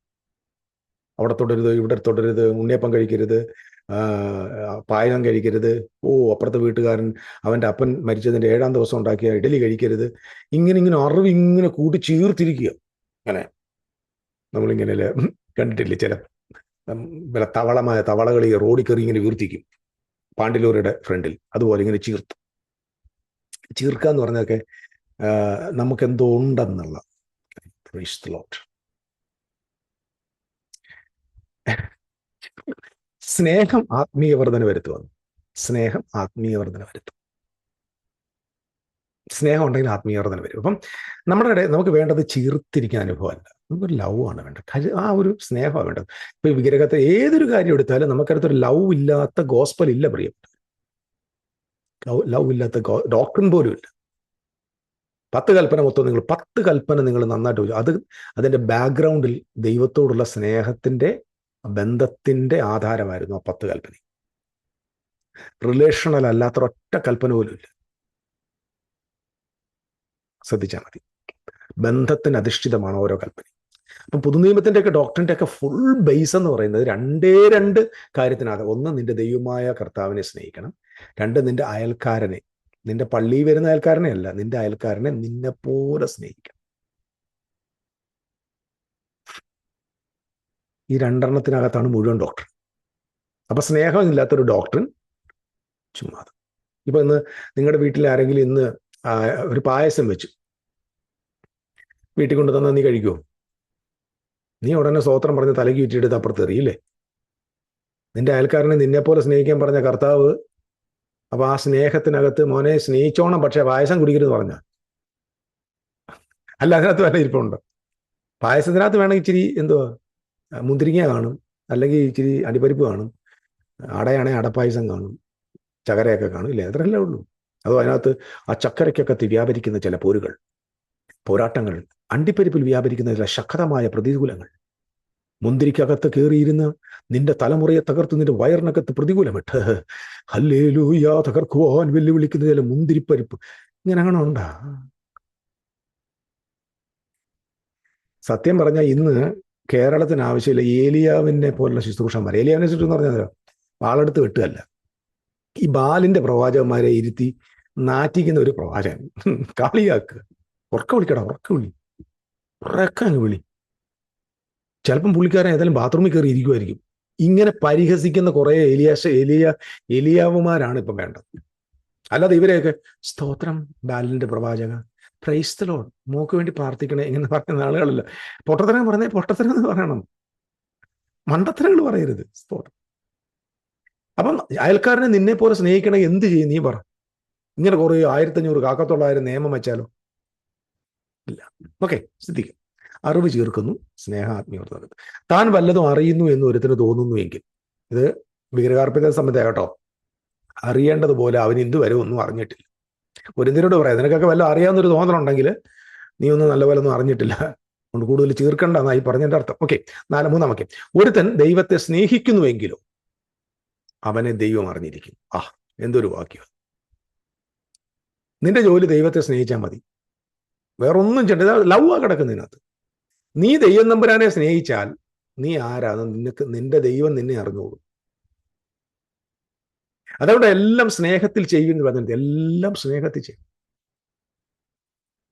ഇവിടെ ആയിരക്കണക്കിന് മതങ്ങളും 10,000കണക്കിന് വിശ്വാസങ്ങളും ഉണ്ട്. ഇതിന്റെ നടുവിലാണ് സഭ. എന്തിനാ ഈ സഭയെ കൊണ്ട് ഇതിന്റെ നടുവിൽ പറപ്പിച്ചത്? അല്ലാതെ ദൈവം തമ്പുരാനല്ലേ പണ്ട് ഇസ്രായേൽ മക്കൾ കൊടുത്തു ഒരു വാഗ്ദത്ത ദേശം കൊടുത്ത് അതിനും കൽപ്പിച്ചിട്ട് എല്ലാവരെയും പുറത്താക്കിയിട്ട് നമ്മളെ മാത്രം ഏതെങ്കിലും ഒരു രാജ്യത്ത് കൊണ്ടങ്ങ് പറപ്പിച്ചാൽ പോരായിരുന്നു. എന്തിനാ പ്രപഞ്ചം മുഴുവൻ, ഇന്ന് കാണുന്ന ഭൂലോകം മുഴുവൻ, സകല ദ്വീപുകളിലും സകല വൻകരകളിലും തന്റെ ജനത്തെ കൊണ്ട് പാർപ്പിച്ചിരിക്കുന്നത് എന്താണ്? ഇതാണ് ന്യൂ കവണന്റ്. പക്ഷെ ഇന്ന് ചില മഹാന്മാർ ജീവിക്കുന്നത് പണ്ട് വാഗ്ദത്ത ദേശത്ത് പ്രോമിസ് ലാൻഡിൽ ഇസ്രായേൽ ജീവിച്ചതുപോലെ. ചിലരുടെ ധാരണ അങ്ങനെ. യഹൂദന്മാരെന്ന നിലയിലാണ് സംസാരിക്കുന്നത്. കഴിഞ്ഞ നമ്മുടെ ഒരു കമന്റിൽ ആളെന്ന് പറഞ്ഞു, ഒരു വിഗ്രഹത്തെയും ഉണ്ടാക്കരുതെന്നല്ലേ ദൈവം പറഞ്ഞിരിക്കുന്നു. അതെ, ആരോട് പറഞ്ഞു? യഹൂദനോട് പറഞ്ഞു. നിന്നോട് പറഞ്ഞു വിഗ്രഹത്തെ ഉണ്ടാക്കരുത്. എന്തുകൊണ്ടാണ് വിഗ്രഹം ഉണ്ടാക്കാൻ പാടില്ലെന്ന് പറഞ്ഞത്? നിങ്ങൾ ഒരിക്കലും ദൈവത്തെ കണ്ടിട്ടില്ല, അതുകൊണ്ടാണ്. പുതിയ നിയമത്തിൽ ജനങ്ങൾ ദൈവത്തെ കണ്ടില്ലേ? ഞാൻ വിഗ്രഹം ഉണ്ടാക്കാൻ പറയുമല്ല. പുതിയ നിയമത്തിൽ എന്തുകൊണ്ടാണ് കൽപ്പന വന്നില്ല? അപ്പൊ പുതിയ നിയമത്തിൽ വിഗ്രഹം ഉണ്ടാക്കാൻ നോണോ? ഞാനത് ദൈവമാണെന്ന് പറഞ്ഞൊരു വിഗ്രഹത്തെ ഉണ്ടാക്കാൻ പാടില്ല. ഇപ്പൊ നമ്മുടെയൊക്കെ വീട്ടിൽ ഈ ചെറിയ ചെറിയ കളിപ്പാട്ടങ്ങളുണ്ട്, ടെഡി ബെയർ ഉണ്ടല്ലോ, അതൊരു വിഗ്രഹം. പക്ഷെ ടെഡി ബെയറിനെ ഞാൻ ആരാധിക്കത്തില്ല. ടെഡി ബെയർ എന്റെ ദൈവമാണെന്ന് ഞാൻ പറയത്തില്ല. എന്റെ വീട്ടിൽ ആനയുടെ രൂപം കൊണ്ട് തടിയിൽ കൊത്തിവെച്ചിരിക്കുന്നിരിക്കട്ടെ. പണ്ട് ഞങ്ങളുടെ വീട്ടിൽ ഉണ്ടായിരുന്നു ഒരു ഉപദേശം എന്നിട്ട് പറഞ്ഞു ഇത് പോരാട്ടം എന്ന് പറഞ്ഞിട്ട് അത് എൻ്റെ അമ്മ തല്ലിപ്പൊട്ടിച്ചത് അടുപ്പേ കൊണ്ടുവച്ചു. ആരോ വലിയ കൊത്തുപണിയായിട്ട് നമ്മുടെ ഈ കേരള ഇതുണ്ടല്ലോ, കേരളത്തിന്റെ എന്തുവാണ് അത്, ഖാദി ഉൽപ്പന്നത്തിനകത്ത് അവരിങ്ങനെ കൊത്തിവെച്ചിരിക്കുന്നതാണ്. അത് പോരാട്ടം, അത് പൈശാചിക ശക്തി എന്ന് പറഞ്ഞിട്ട് ഒരാൾ വന്നിട്ട് പറഞ്ഞു അത് മാറ്റണമെന്ന് പറഞ്ഞു. എൻ്റെ ദൈവമേ, ആരോ കൊണ്ട് നമുക്ക് സമ്മാനം തന്നെ, അതിനെ കൊണ്ട് കത്തിച്ചു. എടാ, ഒരു ആനയുടെ രൂപം എൻ്റെ വീട്ടിൽ ഇരുന്ന് കഴിഞ്ഞാൽ ഉടനെ അത് പിശാചാവും. നിങ്ങൾ ഒരു വിഗ്രഹത്തെ ഉണ്ടാക്കി അത് ദൈവമാണെന്ന് വെച്ച് ആരാധിക്കരുതെന്നാ. ഞാൻ കഴിഞ്ഞ വീഡിയോ പറഞ്ഞുകൊണ്ട് ദ്രവ്യാഗ്രഹം. ഇപ്പൊ ഞാൻ പറഞ്ഞപ്പോൾ ഒരാൾ പറയാം എനിക്ക് ഭയങ്കര ദ്രവ്യാഗ്രഹം. എടാ പൊന്നു മോനെ, എനിക്ക് ദ്രവ്യാഗ്രഹം ഉണ്ടായിരുന്നു ഞാൻ എന്നേ പെന്തിക്കോസിൽ തിരിച്ചു വന്നേനെ. തിരിച്ചു വന്ന് ഞാൻ കോടീശ്വരനായിട്ട് മെർസിഡീസ് ബെൻസിൽ സഞ്ചരിച്ചേനെ. ഞാനൊരു ദ്രവ്യാഗ്രഹിയും കോംപ്രമൈസ് ചെയ്യുന്നൊരു പാസ്റ്ററായിരുന്നെങ്കിൽ. അതുകൊണ്ട് ജോൺ ലോറൻസ് ദ്രവ്യാഗ്രഹി എന്ന് പറയുന്നത്, ജോൺ ലോറൻസ് കഷ്ടപ്പെട്ട് ജോലി ചെയ്ത് കിട്ടുന്ന ചെറിയ ചെറിയ വരുമാനത്തിൽ ദൈവത്തെ സ്നേഹിക്കുന്ന ആളാ. എനിക്ക് ലോകമോഹവും ഇല്ല, എനിക്ക് വീടോ കാറോ ആസ്തിയോ വസ്തുവോ ഒന്നും വേണമെന്ന് ആഗ്രഹമുള്ള ആളാണ്. അങ്ങനെ സാധനം ഞാൻ സമ്പാദിച്ചിട്ടുമില്ല. ഇതാദ്യം മനസ്സിലാക്കുക. എനിക്കൊരു ദ്രവ്യാഗ്രഹവും ഇല്ല. എനിക്ക് അന്നേക്കുള്ള ആഹാരം ഉണ്ണുവാനും ഉടുക്കുവാനും ഉണ്ടെങ്കിൽ മതിയെന്ന് വെച്ച് ജീവിക്കുന്ന ആളാണ് ഞാൻ. That's more than enough. എടോ, എനിക്കൊരു സൈക്കിൾ പോലും ഇല്ല, എനിക്കൊരു സ്കൂട്ടറില്ല, എനിക്കൊരു കാറില്ല, എനിക്കൊരു അരസന്റെ സ്ഥലമില്ല, സ്വന്തമായിട്ടൊരു വീടില്ല. എൻ്റെ അപ്പൻ ഉണ്ടാക്കിയ വീട്ടിലാണ് ഞാൻ താമസിക്കുന്നത്. മനസ്സിലാകുന്നുണ്ടോ? അല്ലാതെ ഞാൻ ദ്രവ്യാഗ്രഹത്തിന് പുറകെ പോകുന്ന ആളൊന്നുമില്ല. എനിക്ക് ഷർട്ട്സ് ഉണ്ട്, 6 വർഷത്തിന് മുമ്പ് ഉപയോഗിച്ചു, 6 വർഷത്തിന് മുമ്പ് വാങ്ങിച്ച ഷർട്ട്സ് ഉണ്ട്. അതാണ് ഞാൻ ഉപയോഗിച്ചുകൊണ്ടിരിക്കുന്നത്. അത് അന്ന് വാങ്ങിച്ചപ്പോൾ ഇച്ചിരി കൊള്ളാന്ന് വാങ്ങിച്ചുകൊണ്ട് ഇതൊക്കെ കുഴപ്പമില്ലാതിരിക്കുന്നു. അത്രേ ഉള്ളൂ. ഇതൊക്കെ താൽക്കാലികമാണ്. നിങ്ങൾ ഉണ്ടാക്കി വെച്ച് 25 വീടും 500 ഏക്കർ റബ്ബറും തോട്ടം എല്ലാം കൂടെ നീ കളഞ്ഞിട്ട് പോട്ടാ. എന്നിട്ട് നീ വിഗ്രഹത്തെ നീ ദ്രവ്യാഗ്രഹം അകത്ത് വെച്ചിട്ട് പറയാ അവനെ തുടരുതേ, മാവേലി വരുമെന്ന്. ആദ്യം നീ നിന്റെ തോട്ടം വെക്കും, തോട്ടം വെച്ചുകളാ. ദ്രവ്യാഗ്രഹം ഇല്ലാച്ചിട്ടാണോ തോട്ടം വെച്ചേക്കുന്നത്? നിനക്ക് ഉണ്ണാനും കൊടുക്കാനുള്ള പോരെ? അധികമായതെല്ലാം ദ്രവ്യത്തിന്റെ ആഗ്രഹമല്ലേ? മൂത്ത കൊച്ചവിടെ അയർലൻഡിൽ, ഇളയ കൊച്ചു ഇവിടെ ന്യൂസിലൻഡിൽ, അതിന് ബാക്കിയുള്ളത് എന്താ ഓസ്ട്രേലിയയിൽ. എന്തിനാ അവിടോട്ട് വിട്ടത്? ഇവിടെ ഒന്നും ജോലിയില്ലേ? ഇവിടെ നേഴ്സുമാർക്ക് ശമ്പളം ഉണ്ടല്ലോ. ഇവിടെ 20,000 30,000 രൂപ ശമ്പളം കേരളത്തിൽ കിട്ടില്ലോ. എന്തിനാ 2,00,000 രൂപ വാങ്ങിക്കാൻ അങ്ങോട്ട് പോകുന്നത്? എന്നോട് ക്ഷമിക്കണം കേട്ടോ, അത് പ്രിയപ്പെട്ടവരെ, ഓരോ കുറ്റപ്പെടുത്തല്ല. ഇങ്ങനെ പറയുന്നവരോടുള്ള മറുപടി, നിങ്ങൾ ഏതെങ്കിലും രാജ്യത്ത് പോയി ജോലി ചെയ്തു, ഇഷ്ടംപോലെ സമ്പാദിച്ചു, പക്ഷേ ദ്രവ്യാഗ്രഹമില്ലെന്ന് പറയരുത്. ദ്രവ്യാഗ്രഹം ഉള്ളതുകൊണ്ടാ പോയെ. നിനക്ക് ഇവിടെ 30,000 രൂപ തികയാത്തോണ്ടല്ലേ നീ 3 ലക്ഷം വാങ്ങിക്കാൻ അങ്ങോട്ട് പോയെ. എന്നിട്ട് ദൈവം തമ്പുരാൻ തന്ന ആ പരിമിതിക്കകത്ത്, ലിമിറ്റഡ് ലൈഫിനകത്ത് ജീവിക്കുന്ന എന്നോട് പറയാം നീ ദ്രവ്യാഗ്രഹിക്കും. ദ്രവ്യാഗ്രഹം വിഗ്രഹാരാധനയ്ക്ക് തുല്യ. മനസ്സിലാകുന്നുണ്ടോ? ഇപ്പം ഞാനൊരു ഉദാഹരണം പറയാം. പണ്ട് ആളുകൾ എന്ത് ചെയ്യുന്ന പറയുമ്പോൾ, രോഗം വന്നു കഴിഞ്ഞാൽ ഉടനെ പ്രാർത്ഥിക്കും. കാരണം എന്തുകൊണ്ടാണ് പ്രാർത്ഥിക്കുന്നത്? എന്തുകൊണ്ടാണ് ദൈവമക്കൾ പ്രാർത്ഥിക്കാൻ വന്നത്? അവരുടെ കാശില്ലെന്നേ, പണമില്ല. അവർ ദൈവസ്ഥാനിൽ കൊണ്ടുവന്ന്, എൻ്റെ കർത്താവേ, എൻ്റെ അപ്പനെ അമ്മയെ സൗഖ്യമാക്കണേ, വിടുവിക്കണേ, മാർഗമില്ല. ദൈവം തമ്പുരാൻ കരുണ കാണിച്ച്, അവരുടെ അറിവ്, അവരുടെ കഷ്ടകാലം കണ്ട് തമ്പുരാൻ കരുണ കാണിച്ച് അവരെ സൗഖ്യമാക്കുക. ഇന്നോ ഒരു രോഗം വന്ന ഉടനെ ചാടിപ്പിടിച്ച് അങ്ങോട്ടു ഏതാടെ സൂപ്പർ സ്പെഷ്യാലിറ്റി ഹോസ്പിറ്റൽ, അമൃതയെ കൊണ്ടുപോകണോ, ആസ്റ്റർ മെഡിസിറ്റിയിൽ കൊണ്ടുപോകണോ, പിന്നെ വേറെ ലോർഡ്സ് പോകണോ, കിംസിൽ പോകണോ, നിംസിൽ പോകണോ, കിംസിൽ പോകണോ? അല്ല, ഒരു കാര്യം, നമുക്ക് വിദേശത്ത് കൊണ്ടുപോയാലോ? എന്താടോവേ, എങ്ങനെയാ നിനക്ക് ഇത് പറ്റിയത്? ഇപ്പൊ നിനക്ക് ദൈവത്തിന്റെ സ്നേഹം പോയോ? ആശ്രയം കുറഞ്ഞു? നോ. പണം വന്നു നമ്മുടെ കയ്യിൽ ആവശ്യത്തിന്. പണം ഇല്ലാതാകുമ്പോൾ നമുക്ക് ദൈവ ആശ്രയം. പണം ഉള്ളപ്പോൾ സൂപ്പർ സ്പെഷ്യാലിറ്റി ഹോസ്പിറ്റൽ. അങ്ങനല്ലേ? ആലോചിച്ച് നോക്ക്. ഞാനീ പറയുന്നത് സത്യസന്ധയുടെ കാര്യമല്ലേ? ഇന്ന് ആർക്കാ ദൈവത്തെ ആശ്രയമുള്ളത്? നമ്മുടെ ദൈവത്തിന് പകരം ഇന്ന് ആരാ വന്നിരിക്കുന്നത്? യേശു പഠിപ്പിച്ച മാർഗ്ഗം ഇതാണ്. നിങ്ങൾക്ക് ദൈവത്തെയോ പിശാചിനെയോ സേവിക്കാൻ പറ്റുമെന്ന് യേശു ഒരിടത്തും പറഞ്ഞിട്ടില്ല. നിങ്ങൾക്ക് ദൈവത്തെയോ മാമോനെയോ സേവിക്കാൻ പറ്റും. You cannot serve God and mammon. So ഗോഡിന് ഓപ്പോസിറ്റ് പിശാച് ലൂസിഫർ ഒന്നുമല്ല. ഇത് ദൈവസഭയ്ക്കകത്ത വഞ്ചനയാണ്. ദൈവത്തിന്റെ എതിരാളി ലൂസിഫർ അല്ല. ദൈവത്തിന്റെ എതിരാളി ലൂസിഫർ സാധനം ഇല്ല. എതിരാളി മാമോൻ, പണം. എവിടെ പണമുണ്ടോ അവിടെ ദൈവത്തിന്റെ ആവശ്യമില്ല. അതുകൊണ്ടാണ് പ്രോസ്പെരിറ്റി തിയോളജി മുഖാന്തരം ഇന്ന് തലമുറയ്ക്ക് ബൈബിൾ വേണ്ട, പ്രാർത്ഥന വേണ്ട, സഭ വേണ്ട, കൂട്ടായ്മകൾ വേണ്ട. എന്തുകൊണ്ട്? അവർക്ക് ഇഷ്ടത്തിന് കാശുണ്ട്. എൻ്റെ വീട്ടിൽ ആഹാരം കുറയുകയില്ല, ആവശ്യങ്ങളൊന്നും വരത്തില്ല. ശരിയാ, ആഹാരം കുറഞ്ഞാൽ ആവശ്യമില്ല, ദൈവമില്ല. ദൈവത്തിന് സബ്സ്റ്റിറ്റ്യൂട്ട് മാമോനാണ്. അത് വിഗ്രഹമാണ്. അതാണ് വിഗ്രഹം. പണം വിഗ്രഹമല്ല. പണത്തോടുള്ള ആശ, പണത്തിലുള്ള ആശ്രയം. നിങ്ങൾ എന്തിനെ ആശ്രയിക്കുന്നത്? നിങ്ങൾ ദൈവത്തെയാണോ പണത്തെയാണോ ആശ്രയിക്കുന്നത്?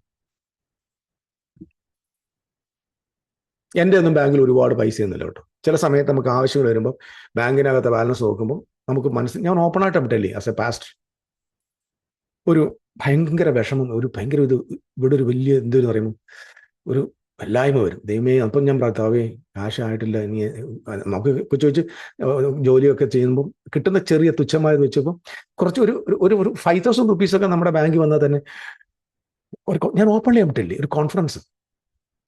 5 ലക്ഷം 50 ലക്ഷം വെച്ചിരിക്കുന്ന കാര്യമല്ല പറഞ്ഞത്. എനിക്ക് 5,000 വന്നാൽ തന്നെ ഭയങ്കര. അപ്പം ഞാൻ മനസ്സിലാക്കിയത്, ബാങ്കിൽ പൈസ കുറഞ്ഞു കഴിഞ്ഞാൽ നമുക്ക് എന്തോ ഒരു കുഴപ്പം, ഒരു ടെൻഷനും, ഒരു സമാധാനക്കേടും.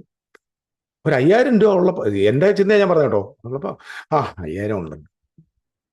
അപ്പൊ സത്യത്തിൽ ആശ്രയം യേശുവിൽ എന്നതിനാൽ എന്ന പാട്ടല്ല പാടണ്ടേ. ആശ്രയം കാശിന്മേൽ എന്നതിനാൽ എന്ന് പാടണം. എൻ്റെ കാര്യം പറയുന്നത് ഉണ്ടെന്നേ. ചെറിയൊരു പൈസ കാണുമ്പോൾ അതിനകത്ത് ആശ്രയിക്കുക. അത് എന്തൊരു സ്റ്റുപ്പിഡിറ്റിയാന്ന് നോക്കി. അത് കുറച്ച് ദിവസം കഴിയുമ്പോൾ കുറേ ആവശ്യങ്ങൾ തീരുമ്പോൾ അങ്ങ് തീർന്നു. അപ്പൊ ഇപ്പം ദൈവത്തിന് നല്ലപോലെ അറിയാൻ പറ്റും. ദൈവത്തെയും മാമോനെയും ഒരുപോലെ സ്നേഹിക്കാൻ പറ്റത്തില്ല. ട്രസ്റ്റിംഗ് ഓൺ ഗോഡ്, അതാണ് ഏറ്റവും വലിയ വിഗ്രഹം. മറന്നുപോലെ. അപ്പൊ ദ്രവ്യാഗ്രഹവും മാമോനുമാണ് പുതുനിയമത്തിലെ ഏറ്റവും വലിയ വിഗ്രഹം. ഓക്കെ, ഞാൻ തിരിച്ചു. ദൈവത്തെ സ്നേഹിക്കുന്നു, ദൈവമോനെ അറിയുന്നു. ഇനി 4-ാമത്തെ വാക്യം, വിഗ്രഹാർപ്പിതങ്ങളെ തിന്നുന്നവനെ കുറിച്ചോ. എല്ലാവരും കേൾക്കണം. വിഗ്രഹാർപ്പിതങ്ങളെ തിന്നുന്നവനെ കുറിച്ചോ ലോകത്തിൽ വിഗ്രഹം ഏതുമില്ല, ഏക ദൈവമല്ലാതെ ദൈവമില്ല എന്ന് നാം അറിയുന്നു. ആഹാ, ഇപ്പൊ വിഗ്രഹാർപ്പിതം തിന്നുന്നവനെ കുറിച്ച് എന്താ പറയുന്നത് അഭിപ്രായം? വിഗ്രഹാർപ്പിതം തിന്നുന്നവനെ കുറിച്ച് എന്ത് പറയുന്നു? സ്വർഗം കാലി കിടന്നാലും ഇടത്തില്ലെന്നാണ്. വിഗ്രഹം ഏതുമില്ലെന്ന്. ആദ്യം നമ്മുടെ ക്രൈസ്തവ സമൂഹത്തിലെ ദൈവ മനുഷ്യർ, കർത്താവിന്റെ വേലക്കാർ, ശുശ്രൂഷകന്മാർ, പാസ്റ്റേഴ്സ്, ഇവാഞ്ചലിസ്റ്റ്, ടീച്ചേഴ്സ് ദയവായി ശ്രദ്ധിക്കും. വിഗ്രഹം ഏതുമില്ല. വിഗ്രഹം ഏതുമില്ല. നീ അതിനെ വില കൊടുക്കുന്നെങ്കിൽ നീയാണതിന് വില കൊടുക്കുന്നത്. നീ അതിനെ ശാസിക്കാൻ പോകുന്നെങ്കിൽ നീ അതിന് വില കൊടുക്കുന്നു. അതിന് ഒന്നുമില്ല. ഞാൻ കഴിഞ്ഞ ദിവസം ജെരമ്യാവിന്റെ പുസ്തകത്തെ പറഞ്ഞത്, വിഗ്രഹത്തിന് ഗുണമെങ്കിലും ദോഷമെങ്കിലും ഒന്നും ചെയ്യാൻ കഴിയത്തില്ല. ഞങ്ങളുടെ ഇവിടെ മണിയാർ അഷ്ടമംഗലം ദേവീക്ഷേത്രമുണ്ട്. കരവാളൂർ പീഡിക ഭഗവതി ക്ഷേത്രമുണ്ട്. പുനലൂരോട്ട് പോകുമ്പോൾ കൃഷ്ണൻ കോയിലുണ്ട്, അരണിക്കാവുണ്ട്, 100 കണക്കിന് ക്ഷേത്രം ഞങ്ങളുടെ ചുറ്റുമുണ്ട്. ഈ ഒരു വിഗ്രഹങ്ങൾക്കും എനിക്കൊരു ദോഷം ചെയ്യാൻ പറ്റത്തില്ല, നല്ലതും ചെയ്യാൻ പറ്റത്തില്ല. അത്രേ ഉള്ളൂ. അവിടുത്തെ പാട്ട് കേട്ടാൽ എനിക്ക് പ്രോബ്ലവും ഇല്ല, അവിടുത്തെ ഭജന കേട്ടാൽ എനിക്ക് പ്രോബ്ലവും ഇല്ല. കാരണം അവയ്ക്ക് ഗുണമെങ്കിലും, ഇത് വേദോസം വിശ്വസിക്കുന്ന 10 പേര് വേണ്ട ക്രിസ്ത്യാനിത്വത്തിൽ. വിഗ്രഹത്തിന്റെ അർബുദം തിന്നുന്നതിനെ കുറിച്ച്, ലോകത്തിൽ വിഗ്രഹം ഏതുമില്ല എന്നും ഏകദൈവമല്ലാതെ ദൈവമില്ല എന്നും, ഇതാണ് ആദ്യം അറിയേണ്ടത്. ആദ്യം നീ അറിയണം, നീ സേവിക്കുന്ന മഹാദൈവവും കർത്താവുമായ യേശുക്രിസ്തുവും പിതാവ്, പുത്രൻ, പരിശുദ്ധ റൂഹ എന്ന ഈ ദൈവം, ഞാൻ ഇനി ത്രിയേക ദൈവമെന്നോ ട്രയൂൺ കോടെന്നോ വിളിച്ചാലും എന്തു ആയിക്കോട്ടെ, പിതാവ്, പുത്രൻ, പരിശുദ്ധാത്മാവ് എന്ന ഈ ദൈവം, മഹാദൈവം അല്ലാതെ വേറെ ഒരു ദൈവം ഇല്ല. കൃഷ്ണൻ ദൈവമല്ല, ശിവൻ ദൈവമല്ല, അള്ളാഹു ദൈവമല്ല, ബാല് ദൈവമല്ല, സിയൂസ് ദൈവമല്ല. അവരെല്ലാം മനുഷ്യനിർമ്മിതമായ സാങ്കല്പികമായ വിഗ്രഹങ്ങൾ മാത്രമാണ്. ഇത് ക്രിസ്ത്യാനി ആദ്യം ഇത് മാത്രം വന്നാൽ തന്നെ നിനക്ക് ആദ്യം ഇതിനോടുള്ള പേടി മതി. നീ പേടി കൊണ്ടായി ശാസിക്കുന്നു. ഒരു പട്ടി ഇങ്ങോട്ട് കുരച്ചോണ്ട് വന്നാൽ നീ എന്ത് ചെയ്യും? കിടന്ന് ബഹളമാക്കത്തില്ലേ? പട്ടിയോടുള്ള സ്നേഹം കൊണ്ടാണോ പേടി കൊണ്ടാണോ? അത്രേ ഉള്ളൂ. നീ ഇതിനെ കാണുമ്പോൾ ഉടനെ ശാസിക്കാം, ഫലസിക്കുന്നു എന്നൊക്കെ പറയുന്നത് പേടിയാടോ പോയി. പേടി ഞാൻ ഇതിനൊന്നും ഫലസിക്കണം. കാരണം എൻ്റെ ബൈബിൾ അങ്ങനെ പറഞ്ഞിട്ട് എൻ്റെ യേശു ചെയ്തിട്ടില്ല, എൻ്റെ അപ്പോസ്തലന്മാരൊന്നും ചെയ്തിട്ടില്ല. ഇതിനൊന്നും ഫലസിക്കേണ്ട ആവശ്യമൊന്നുമില്ല. ഇരുളിന്റെ നിഷ്ഫല പ്രവൃത്തികളെ അത്രേ ശാസിക്കേണ്ടത് എഴുതിയിട്ടുണ്ട്. ഇരുളിന്റെ നിഷ്പ്രവൃത്തി എന്ന് പറഞ്ഞാൽ വിവരമില്ലായ്മയാണ് ശാസിക്കേണ്ടത്.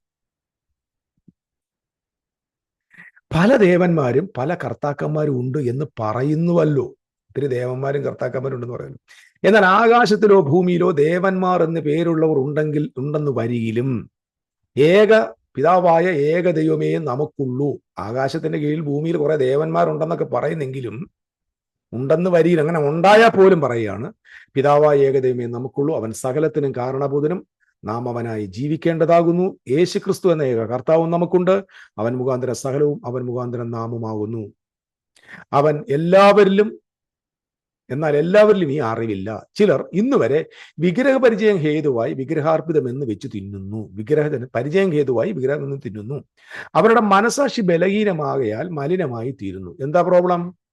കഴിച്ചതല്ല അവരെ മലിനമാക്കിയത്, മനസാക്ഷി അവർക്ക് ഇപ്പോഴത്തെ മനസാക്ഷി ബലഹീനമായതിനാൽ തിന്നുമ്പോൾ എന്ത് ചെയ്യും?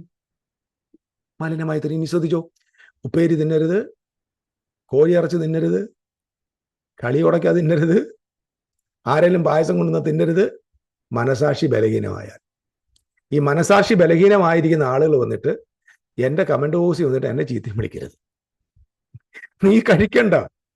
നിന്റെ മനസാക്ഷി ബലഹീനമാകിയാൽ മലിനമായി തീരുന്നു. എന്നാൽ ആഹാരം നമ്മെ ദൈവത്തോട് അടുപ്പിക്കുന്നില്ല. തിന്നാൻ നിനക്ക് നഷ്ടമില്ല, തിന്നാൽ ആദായവുമില്ല. പിന്നെ നിങ്ങളുടെ ഈ സ്വാതന്ത്ര്യം ബലഹീനർക്ക് യാതൊരു വിധത്തിലും തടങ്ങലായി വരാതിരിക്കാൻ നോക്കുവിൻ. എന്തായാലും ശരിയാ, ഞാൻ പായസം കുടിക്കുമ്പോൾ ഞാനിത് വീഡിയോ എടുത്തില്ല, ഞാൻ സ്വന്തമായിട്ടേ കുടിക്കത്തുള്ളത്. ആർക്കും ഒരു തടങ്ങലും ആയി മാറാതിരിക്കാൻ വേണ്ടി ഞാൻ നോക്കും. അറിവുള്ളവനായ നീ ക്ഷേത്രത്തിൽ ഭക്ഷണത്തിനിരിക്കുന്നത് ഒരുത്തൻ കണ്ടാൽ ബലഹീനനെങ്കിൽ അവന്റെ മനസാക്ഷി വിഗ്രഹാർപ്പിതങ്ങളെ തിന്നുവാൻ തക്കവണ്ണം ഉറക്കയില്ലയോ? അറിവുള്ളവനായ നീ എവിടെ പോയി ഇരുന്ന് കഴിക്കുന്നു? ഇത് ശ്രദ്ധിച്ചു നോക്കിയേ. നീ ക്ഷേത്രത്തിൽ, അപ്പൊ ഇതൊക്കെ അറിവുള്ള നീ ക്ഷേത്രത്തിൽ പോയി ഇന്ന് ഭക്ഷിക്കുന്ന ഒരുത്തൻ കണ്ടാൽ, അപ്പൊ അവന്റെ മനസാക്ഷി ബലഹീനമാണെങ്കിൽ അവനെന്ത് വിചാരിക്കും? ഓഹോ, നമ്മുടെ വാസു പോയിരുന്നു കഴിക്കുന്നത്, അതുകൊണ്ട് എന്ത് നമുക്കൂടെ പോയി കഴിക്കാമെന്ന രീതിയിൽ അദ്ദേഹം ഒരു പക്ഷേ ആ അറിവിന്റെ ബേസിലായിരിക്കും കഴിക്കുന്നത്. വിഗ്രഹാർപ്പിതങ്ങളെ ഭക്ഷിക്കാൻ. അപ്പം ക്ഷേത്രത്തിൽ ഭക്ഷിക്കുന്നത് കണ്ടാൽ വിഗ്രഹാർപ്പിതങ്ങളെ തിന്നുവാൻ തക്കണം ഉറക്കയില്ലയോ? അതും ബലഹീനനാകട്ടോ. ആർക്ക് വേണ്ടി ക്രിസ്തു മരിച്ചു? ആ ബലഹീന സഹോദരൻ ഇങ്ങനെ നിന്റെ അറിവിലാ നശിച്ചു പോകുന്നത്. എൻ്റെ പൊന്ന് ബലഹീന സഹോദരങ്ങളെ, നിങ്ങൾ ആരും നശിച്ചു പോകണ്ട. ഓക്കെ, ഇങ്ങനെ സഹോദരന്മാരുടെ നേരെ പാപം ചെയ്ത്, അപ്പൊ ആരുടെ നേരെ? ദൈവത്തിന് നേരെയല്ല കേട്ടോ. അപ്പൊ ഈ തിന്നുക കുടിക്കുക എന്നുള്ളതൊക്കെ മാനുഷികമായ കാര്യങ്ങളാണ്. പാപം ചെയ്ത് അവരുടെ ബലഹീന മനസാക്ഷിയെ ദണ്ഡിപ്പിക്കുവാൻ നിങ്ങൾ ക്രിസ്തുവിനോട് പാപം ചെയ്യുന്നു. അയ്യോടാ. അപ്പോൾ ആ ബലഹീന സഹോദരന്റെ ബലഹീന മനസാക്ഷി നിമിത്തമാണ് എന്ത് ചെയ്യാൻ പാടിയിരിക്കുന്നത്? നിങ്ങളിത് പോയി ക്ഷേത്രത്തിൽ പോയി തിന്നല്ലെന്ന് പറഞ്ഞിരിക്കുന്നു. ആകയാൽ ആഹാരം എൻ്റെ സഹോദരൻ ഇടർച്ചയായി തീരുന്നുവെങ്കിൽ, എൻ്റെ സഹോദരൻ ഇടർച്ച എടുത്താലെങ്കിൽ ഞാൻ ഇനി ഒരു നാളും മാംസം കഴിക്കത്തില്ല. ആഹാ, പുള്ളി നോൺ വെജിറ്റേറിയൻ കളഞ്ഞു. ഈ വാക്യം അനുസരിച്ച് ഞാൻ കുറച്ച് ചോദ്യം ചോദിക്കുമ്പോൾ, ഹിന്ദു മതത്തിൽ നിന്നും ബ്രാഹ്മണന്മാർ ഒരിക്കലും എന്ത് കഴിക്കത്തില്ല? ബ്രാഹ്മണന്മാരായിരിക്കുന്ന ആളുകൾ മാംസം ഭക്ഷിക്കത്തില്ല. അപ്പൊ ഞാൻ പറയാം, ബ്രാഹ്മണനായിരിക്കുന്ന ഒരാൾ എൻ്റെ ചർച്ച വന്നു, അപ്പോൾ പറയാം എൻ്റെ സഹോദരൻ ഇടർച്ചയായി തീരുന്നുവെങ്കിൽ ഇന്ന് മുതൽ ഞാൻ കോഴിയിറച്ചിയും ബീഫും മട്ടനൊന്നും കഴിക്കൂല എന്നാരും തീരുമാനം എടുക്കൂ? ഇപ്പൊ ഉടനെ നിങ്ങൾ ഇതെല്ലാം ദുർവ്യാഖ്യാനമല്ല പ്രിയപ്പെട്ടവരെ. ഇതൊന്നും ഞാൻ അങ്ങനെയല്ല എഴുതിയിരിക്കുന്നത്. എൻ്റെ സഹോദരൻ ഇടർച്ചയായി തീരുമെന്നെങ്കിൽ ഞാൻ എൻ്റെ സഹോദരൻ ഇടർച്ച വരുത്താതിരിക്കേണ്ടതിന് ഞാൻ ഒരു നാളും മാംസം തിന്നുകയില്ല. എവിടുത്തെ മാംസം തിന്നുകയില്ലെന്ന്? ക്ഷേത്രത്തിൽ പോയിരുന്നു തിന്നത്തില്ല. എൻ്റെ അർത്ഥം അത്ര പിടികിട്ടിയ. ഇപ്പം ഞാനിപ്പം ഒരു അരവണ പായസം വാങ്ങിച്ചു. ഇപ്പം ഞങ്ങളുടെ നാട്ടിലൊരു സഹോദരനുണ്ട്, എന്നോട് എല്ലാവരും പറയാറുണ്ട് ഈ അരവണ പായസം നല്ലതാണ്, ഈ ശബരിമലയിൽ കിട്ടുന്നതാണ്. കുറേ നാളായിട്ട് ഞാൻ ആഗ്രഹിക്കുക, ഞാൻ ഇവിടെ 24 മണിക്കൂറും ക്ഷേത്രത്തിൽ പോകുന്നൊരു സഹോദരനുണ്ട്. അദ്ദേഹത്തോട് ഞാൻ മലയാളമേ നീ പോയിട്ട് വരുമ്പോൾ എനിക്കൊരു അരവണ പായസം വാങ്ങിച്ചു കൊടുത്താൽ. അപ്പോൾ പുള്ളി ആദ്യം ചോദിക്കുക, നിങ്ങളതൊക്കെ കഴിക്കുമോ? ഞാൻ പറഞ്ഞാൽ കഴിച്ചാൽ അല്ല, ഞാൻ ചോദിച്ചു അദ്ദേഹത്തോട് ചോദിച്ചു, ഞാനത് കഴിക്കുന്നത് നിങ്ങൾക്ക് വല്ല വിരോധമുണ്ടോ? ഇല്ല. അയ്യോ ഇല്ല, ഒരു വിരോധമില്ല. അയ്യോ സന്തോഷം, ഞാൻ ആദ്യമായിട്ടാണ് ഇങ്ങനെ ഒരു പാസ്റ്റർ ഇതൊക്കെ ചോദിക്കുന്നതാണ്. ഞാൻ പറയാം, അങ്ങനെ പാസ്റ്റർമാരുണ്ട്, പേടിക്കണ്ട കേട്ടോ. അരവണ പായസം കൊണ്ടുവന്നു. അത് ഞാൻ ആ ശകലേ കഴിച്ചില്ല, കാരണം ഭയങ്കര മധുരം. പൊട്ടിച്ചപ്പോൾ ഇങ്ങനെ ഭൂതം പുറത്തൊന്നും പോയില്ല, മായായി വന്ന പോലും വന്നില്ല. പൊട്ടിച്ചപ്പോൾ ഒരു ഗന്ധം വന്നു, ഒരു നല്ല മണം ഉണ്ടായിരുന്നു. കഴിച്ചു. കൊമേഴ്സ്യലി ഉണ്ടാക്കുന്ന സാധനം. അത് കഴിച്ചുകൊണ്ട് എന്തെങ്കിലും പ്രശ്നമുണ്ടോ? എനിക്കൊരു പ്രശ്നമില്ല. കാരണം ഞാൻ കൂടുതൽ കഴിക്കത്തില്ല. ഞാൻ മധുരം ഷുഗർ കട്ട് ആയതുകൊണ്ട് ഞാൻ അത് കഴിക്കാറില്ല. ഞാൻ കഴിച്ചു നോക്കിയിട്ടുണ്ട്. എന്താ സംഭവം? ഇതിനകത്ത് വല്ല പോരാട്ടം ഉണ്ടോ? ഇനി ഒന്നുമില്ലെന്നേ. ആഹാരം കൊണ്ടൊന്നും നിങ്ങളെ ഒന്നും മലിനമാക്കത്തില്ല. കർത്താവ് തന്നെ പറഞ്ഞു, നിങ്ങൾ പുറത്തുനിന്ന് അകത്ത് പോകുന്ന നിങ്ങളെ മലിനമാക്കത്തില്ല. ഇതെല്ലാം മനസാക്ഷിയുടെ വിഷയങ്ങളാണ്. പേടിച്ചും ഭയന്നും ബലഹീനവുമായിരിക്കുന്ന മനസാക്ഷിയിൽ ഇതൊക്കെ പ്രശ്നമാണെന്നുള്ള കാര്യങ്ങൾ ഓർമ്മ. ഇപ്പം വിഗ്രഹാർപ്പിതത്തെ സംബന്ധിച്ച് ഒരു ഡീറ്റെയിൽ വീഡിയോ ആയിട്ടാണ് ഞാൻ എഴുതുന്നത്. ഇനി കൂടുതൽ കുറേ കൂടെ നമ്മൾ മനസ്സിലാക്കുന്നു. ഒരുപാട് കാര്യങ്ങൾ ഞാൻ പറയുന്നില്ല കേട്ടോ, അത്യാവശ്യമുള്ള മാത്രമേ പറഞ്ഞു. ഒന്ന് വരുന്ന ലേഖനത്തിലേക്ക് ഒന്ന് വന്നാട്ടെ. അതുപോലെ തന്നെ 10-ാം അധ്യായം, 10-ാം അധ്യായത്തിലേക്ക് വരുമ്പോൾ ഞാനിതോടെ പറഞ്ഞ അവസാനിപ്പിക്കും. 20-ാം വാക്യത്തിൽ ഇങ്ങനെയാണ്: അല്ല, ജാതികൾ ബലി കഴിക്കുന്ന ദൈവത്തിനല്ല, ഭൂതങ്ങൾക്ക് കഴിക്കുന്നു. ഈ ഭൂതങ്ങൾ എന്താണെന്നുള്ള കാര്യങ്ങൾ മറ്റൊരു വീഡിയോയിൽ, ജാതികളുടെ ദേവന്മാരാരാണ് എന്നൊരു വീഡിയോ ദൈവം അനുവദിക്കുന്നെങ്കിൽ വളരെ പെട്ടെന്ന് തന്നെ ഞാൻ നിങ്ങൾക്ക് കൊണ്ടുതരാം. ഇവിടെ ഭൂതങ്ങൾക്ക് കഴിക്കുന്നതെന്നത്രേ, എന്നാൽ നിങ്ങൾ ഭൂതങ്ങളുടെ കൂട്ടാളികളാകുവാൻ എനിക്ക് മനസ്സില്ല. അപ്പോൾ ഇപ്പം എന്ന് പറഞ്ഞാൽ നിങ്ങൾ വർഷിപ്പായിട്ട് ആരാധനാപരമായ സാക്രിഫൈസ് ചെയ്യാൻ പോകുമ്പോൾ നിങ്ങളതിന് കൂട്ടാളികളാകുക. അങ്ങനെ ആകുവാൻ എനിക്ക് മനസ്സില്ല. നിങ്ങൾക്ക് കർത്താവിൻ്റെ പാനപാത്രവും ഭൂതങ്ങളുടെ പാനപാത്രവും കുടിപ്പാൻ പാടില്ല. രണ്ടും കൂടെ നിങ്ങൾ കുടി. ഇത് നമുക്ക് കമൻറ്റി വരുന്ന കേട്ടോ. കർത്താവിൻ്റെ പാനപാത്രവും ഭൂതങ്ങളുടെ പാനപാത്രവും കുടിപ്പാൻ പാടില്ല. ഓക്കെ, നിങ്ങൾക്ക് കർത്താവിൻ്റെ മേശയിലും ഭൂതങ്ങളുടെ മേശയിലും അംശികളാവാൻ പാടില്ല. സോ ഇത് മനസ്സിലാക്കി, ഇത് സാക്രിഫൈസ് മീല കേട്ടോ. കർത്താവിൻ്റെ മേശ എന്ന് പറഞ്ഞൊരു മേശയുണ്ടോ? ഉണ്ട്. അത് തിരുമേശയെക്കുറിച്ച് അല്ലേ. കർത്താവിൻ്റെ പാനപാത്രം എന്ന് പറഞ്ഞാൽ തിരുമേശയെക്കുറിച്ച്. അപ്പോൾ തിരുമേശയുമായിട്ട് എന്ത് കമ്പയർ ചെയ്യുക? വിഗ്രഹങ്ങളുടെ. അപ്പം നമ്മൾ കഴിക്കുന്ന, ഞാൻ ചോദിച്ചോട്ടെ, ഇപ്പം നമ്മൾ ഇന്ന് ഓണമായിട്ട് എവിടെയെങ്കിലും പോയി ഒരു സദ്യ കഴിക്കുക, അത് തിരുമേശയോട്ട് വല്ല ബന്ധമുണ്ട്? ഇത് കമ്പയറിംഗ് ആണ്. Comparing the Lord's table and Lord's communion with the table of the demons, അല്ലെങ്കിൽ ഡെവിളിൻ്റെ അല്ലെങ്കിൽ ഭൂതങ്ങളുടെ മേശയുമായിട്ട് കമ്പയർ ചെയ്യുക. Comparing that verse. കാരണം ഇതൊരു സാക്രിഫൈസാണ്, ഇത് യേശുവിൻ്റെ സാക്രിഫൈസാണ്, അത് ഭൂതങ്ങളുടെ സാക്രിഫൈസ്. ഇത് പാടില്ല എന്ന് പറഞ്ഞു. അല്ല, ഇവിടെ നാം കർത്താവിന് ക്രോധം ജ്വലിപ്പിക്കുന്നു, അവനേക്കാൾ നാം ബലവാന്മാരും. സകലത്തിലും എനിക്ക് കർത്തവ്യമുണ്ടെങ്കിൽ ഞാൻ സകലത്തിനും പ്രയോജനമുള്ളവനല്ല. സകലത്തിലും എനിക്ക് കർത്തവ്യമുണ്ടെങ്കിൽ ഞാൻ സകലവും ആത്മീയ, എല്ലാത്തിനും കർത്തവ്യം എന്ന് പറയാം, എല്ലാം ചെയ്യാനുള്ള അധികാരം എനിക്കുണ്ട്. പക്ഷെ എല്ലാം ആത്മീയവർദ്ധന വരുത്തുന്നില്ല. ഓരോരുത്തരും സ്വന്തം ഗുണമല്ല, മറ്റുള്ളവന്റെ ഗുണം അന്വേഷിക്കട്ടെ. നല്ല കാര്യം. അങ്ങനെയൊക്കെ ഉള്ളവരുണ്ടെങ്കിൽ ദൈവത്തിന് സ്തോത്രം. അങ്ങാടിയിൽ വിൽക്കുന്നത് എന്തെങ്കിലും മനസാക്ഷി നിമിത്തം ഒന്നും അന്വേഷണം കഴിക്കാതെ തിന്നു. ഈ വാക്യം വെച്ചിട്ട് നീ ഹലാല് തിന്നാൻ പോകും ഇല്ലേ? അങ്ങാടിയിൽ വിൽക്കുന്ന എന്തെങ്കിലും മനസാക്ഷി നിമിത്തം ഒന്നും അന്വേഷിക്കാതെ തിന്നുവൻ, അങ്ങനെ എഴുതി വെച്ചേക്കുന്നല്ലേ. ഭൂമിയും അതിന്റെ പൂർണ്ണതയും കർത്താവിനുള്ളതാ. എഴുതി വെക്കണം, അടിവരെ ഇടണം കേട്ടോ. അങ്ങാടിയും അവിടുത്തെ വെള്ളക്കോഴിയും ഇപ്പുറത്തെ സംഭവവും സകലതും, ഭൂമിയും അതിന്റെ പൂർണ്ണതയും കർത്താവിനുള്ളതല്ലോ. കളിയോടൊക്കെ ആണെങ്കിലും ലഡുവാണെങ്കിലും ഇതൊക്കെയാണ്. ഞാനിതൊന്നും കഴിക്കുന്നൊന്നുമില്ല കേട്ടോ. ഇതൊക്കെ കർത്താവിന് എല്ലാ, ഭൂമിയും അതിന്റെ പൂർണ്ണതയും ഈ റെവലേഷൻ ആദ്യം ഒന്ന് വാ. അരവണ പായസം ആരുടെ വകയാ? അയ്യപ്പൻ ഉണ്ടാക്കിയതാണോ? അതിനകത്ത് അരി, അതിനകത്ത് നെയ്യ് അയ്യപ്പൻ സൃഷ്ടിച്ചാണോ? എൻ്റെ കർത്താവിന്റെ വകയാന്ന്. അതുകൊണ്ടെന്താ എനിക്കത് ഭക്ഷിക്കുന്നതിനകത്ത് യാതൊരു മനസാക്ഷി പ്രശ്നമില്ലെന്ന്. ഇത് പരമ്പരാഗതമായി ഈ ഭയത്തിൽ ജീവിക്കുന്നവർക്ക് എൻ്റെ മെസ്സേജ് ഇഷ്ടപ്പെടത്തില്ലെന്ന് എനിക്കറിയാം. But this is true. അവിശ്വാസികളിൽ ഒരുവൻ നിങ്ങളെ ക്ഷണിച്ചാൽ നിങ്ങൾക്ക് പോകുവാൻ മനസ്സുണ്ടെങ്കിൽ നിങ്ങളുടെ മുമ്പിൽ വിളമ്പുന്നത് എന്തായാലും മനസാക്ഷി നിമിത്തം ഒന്നും അന്വേഷിക്കാതെ തിന്നുവിൻ.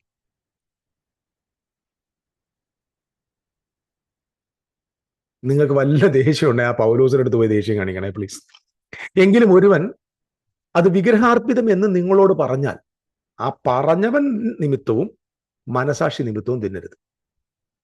മനസാക്ഷി എന്ന് ഞാൻ പറയുന്നത് തൻ്റെതല്ല, മറ്റവൻ്റെ. അതായത് ഇവിടെ ചേട്ടാ അത് വിഗ്രഹാർപ്പിതം കേട്ടോ എന്ന് പറഞ്ഞിട്ട് തിന്നാൽ ആ പറഞ്ഞവന്റെ മനസാക്ഷി നിമിത്തവും അറിയിച്ചവൻ നിമിത്തവും തിന്നരുത്. ഇനി ഏതെങ്കിലും ഹോട്ടലിൽ പോയിരുന്നിട്ട് നിങ്ങൾ ഫുഡ് കഴിച്ചോണ്ടിരിക്കുക, നിങ്ങൾ ചിക്കൻ കറിയൊക്കെ വാങ്ങിച്ച് മട്ടനൊക്കെ വെച്ച് കഴിച്ചുകൊണ്ടിരിക്കുമ്പോൾ അടുത്തിരിക്കുന്ന ഒരു എന്താ പറയാ, സാറേ അത് വിഗ്രഹാർപ്പിതമാ എന്ന് പറഞ്ഞാൽ നിങ്ങൾ ആ ഹോട്ടലിലെ ഫുഡ് അവിടെ നിർത്തിയിട്ട് ആ പറഞ്ഞവൻ നിമിത്തവും അവന്റെ മനസാക്ഷി നിമിത്തവും കഴിക്കരുത്. അങ്ങനെയുള്ള നിർഭാഗ്യാവസ്ഥ നിങ്ങൾക്ക് ഉണ്ടാകാതിരിക്കാൻ ഞാൻ പ്രാർത്ഥിക്കും. ഇതൊക്കെ നിങ്ങൾ ശ്രദ്ധിച്ച്, ഇതെല്ലാം പ്രാക്ടിക്കലി മനസ്സിലാക്കേണ്ട കാര്യം. ഒരുത്തം പറഞ്ഞ് ഇത് വിഗ്രഹാർപ്പിതം പറഞ്ഞാൽ അവൻ നിമിത്തവും അവന്റെ മനസാക്ഷി നിമിത്തവും തിന്നരുതെന്ന് എഴുതിയിരിക്കുന്നില്ലേ? എന്റെ സ്വാതന്ത്ര്യം അന്യമനസാക്ഷിയാൽ വിധിക്കപ്പെടുന്നത്. അപ്പൊ എന്റെ സ്വാതന്ത്ര്യമായത് എന്റെ മനസ്സാണ്. ഞാൻ എന്ത് കഴിക്കണം എന്നത് എനിക്ക് ദൈവം നൽകിയ സ്വാതന്ത്ര്യമാണ്. എനിക്കതിൻ്റെ മേൽ കർത്തൃത്വമുണ്ട്. പക്ഷെ ഞാൻ മറ്റൊരുത്തിന് വേണ്ടി മറ്റൊരുത്തിന് അവന്റെ മനസാക്ഷിയിൽ വിധിക്കപ്പെടുന്നത് ഞാൻ കാരണം എന്തിനടാ നീ നശിച്ചു പോകുന്ന അത്രേ ഉള്ളൂ. നിന്റെ ബലഹീന മനസാക്ഷി നിമിത്തം അത്രേ ഉള്ളൂ. നന്ദിയോടെ അനുഭവിച്ച് സ്തോത്രം ചെയ്ത സാധന നിമിത്തം ഞാൻ ദുഷിക്കപ്പെടുന്നത് എന്തിന് എന്ന് പറഞ്ഞാൽ അത് വിഗ്രഹാർപ്പിതം എന്ന് പറഞ്ഞുകൊണ്ട് ഞാൻ കഴിക്കുകയാണ്. അവൻ പറഞ്ഞതുകൊണ്ടാണ് അത് വിഗ്രഹാർപ്പിതം ഞാൻ അറിഞ്ഞത്. ഞാനത് സ്തോത്രത്തോടെ ചെയ്ത സാധന നിമിത്തം ഞാൻ ദുഷിക്കപ്പെടുന്നത് എന്തിന്? അവസാനം എന്ത് ചെയ്യുക? ഞാൻ സ്തോത്രത്തോടെ ദൈവം നൽകിയ അനുഗ്രഹത്തോടെ കഴിച്ച സാധനം അവൻ പറയാതെ വിഗ്രഹാർപ്പിതം എന്ന് പറഞ്ഞാൽ അതിനെ എന്തിനാ ദുഷിക്കുന്നത്? എന്തിനാ? നിങ്ങൾ ശ്രദ്ധിച്ചു നോക്കിയാൽ വളരെ സിമ്പിളായിട്ട് എഴുതി വെച്ചിരിക്കുക. അകൽ നിങ്ങൾ തിന്നാലും കുടിച്ചാലും എന്ത് ചെയ്താലും എല്ലാം ദൈവത്തിന്റെ നാമത്തിനായി ചെയ്യുവിൻ. ഓണമായിട്ട് എല്ലാവരും പോയി എന്തെങ്കിലും കഴിക്കുക.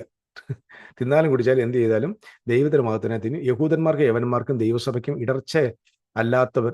ഇടർച്ചയല്ലാത്തവരാകുവിൻ. ഇപ്പൊ യഹൂദന്മാർക്ക് യവനന്മാർക്കും ദൈവസഭയ്ക്കും എന്നുള്ളത് ഇത് ഒത്തിരി പേര് എടുക്കുന്ന വാക്യം കേട്ടോ. ഇന്ന് ഭൂമിയിൽ 3 ഗ്രൂപ്പുണ്ട്: യഹൂദന്മാർ, യവനന്മാർ, ദൈവസഭ. അങ്ങനൊന്നുമല്ല.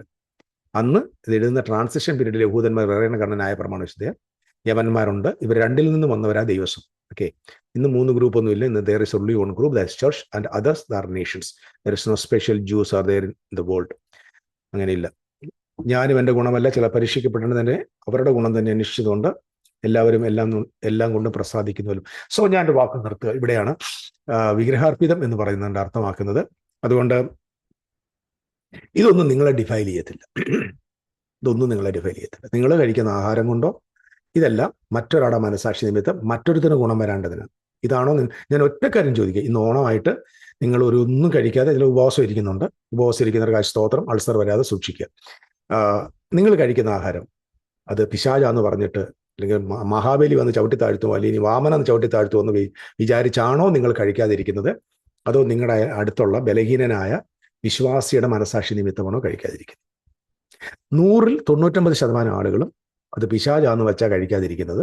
അല്ലാതെ അന്യന്റെ മനസാക്ഷിയിൽ എൻ്റെ സ്വാതന്ത്ര്യം അവൻ്റെ മനസാക്ഷിയിൽ വിധിക്കുന്നത് എന്തിന് എന്ന് വിചാരിച്ചിട്ടല്ല കഴിക്കുന്നത്. ഞാൻ സ്തോത്രത്തോടെ അനുഭവിക്കാൻ ലഭിച്ച ആ ആഹാരം എന്തിനാ ദുഷിക്കപ്പെടുന്നത് എന്ന് വിചാരിച്ചൊന്നുമല്ല കഴിക്കാതിരിക്കുന്നത്. നമ്മൾ മറ്റുള്ളവരെ നോക്കിയിട്ടുമല്ല, നമുക്ക് പേടിയായതുകൊണ്ടും പിശാചാണെന്നതുകൊണ്ടും നിത്യത നഷ്ടപ്പെടുന്നതുകൊണ്ടാണ്. ഇതൊന്നും നിത്യതയുമായിട്ട് യാതൊരു ബന്ധവുമില്ല എന്ന് സ്നേഹത്തോടെ ഓർമ്മിപ്പിക്കുന്നു. കേട്ടവർക്ക് സ്തോത്രം. ഇനിയും കേൾക്കാത്തവർക്ക് ഇത് കേൾക്കാൻ നിങ്ങൾ മറ്റുള്ളവർക്ക് ഇത് ഷെയർ ചെയ്യുക. തങ്ങളുടെ ധാരാളമായിട്ട് അനുഗ്രഹിക്കട്ടെ. Thank you.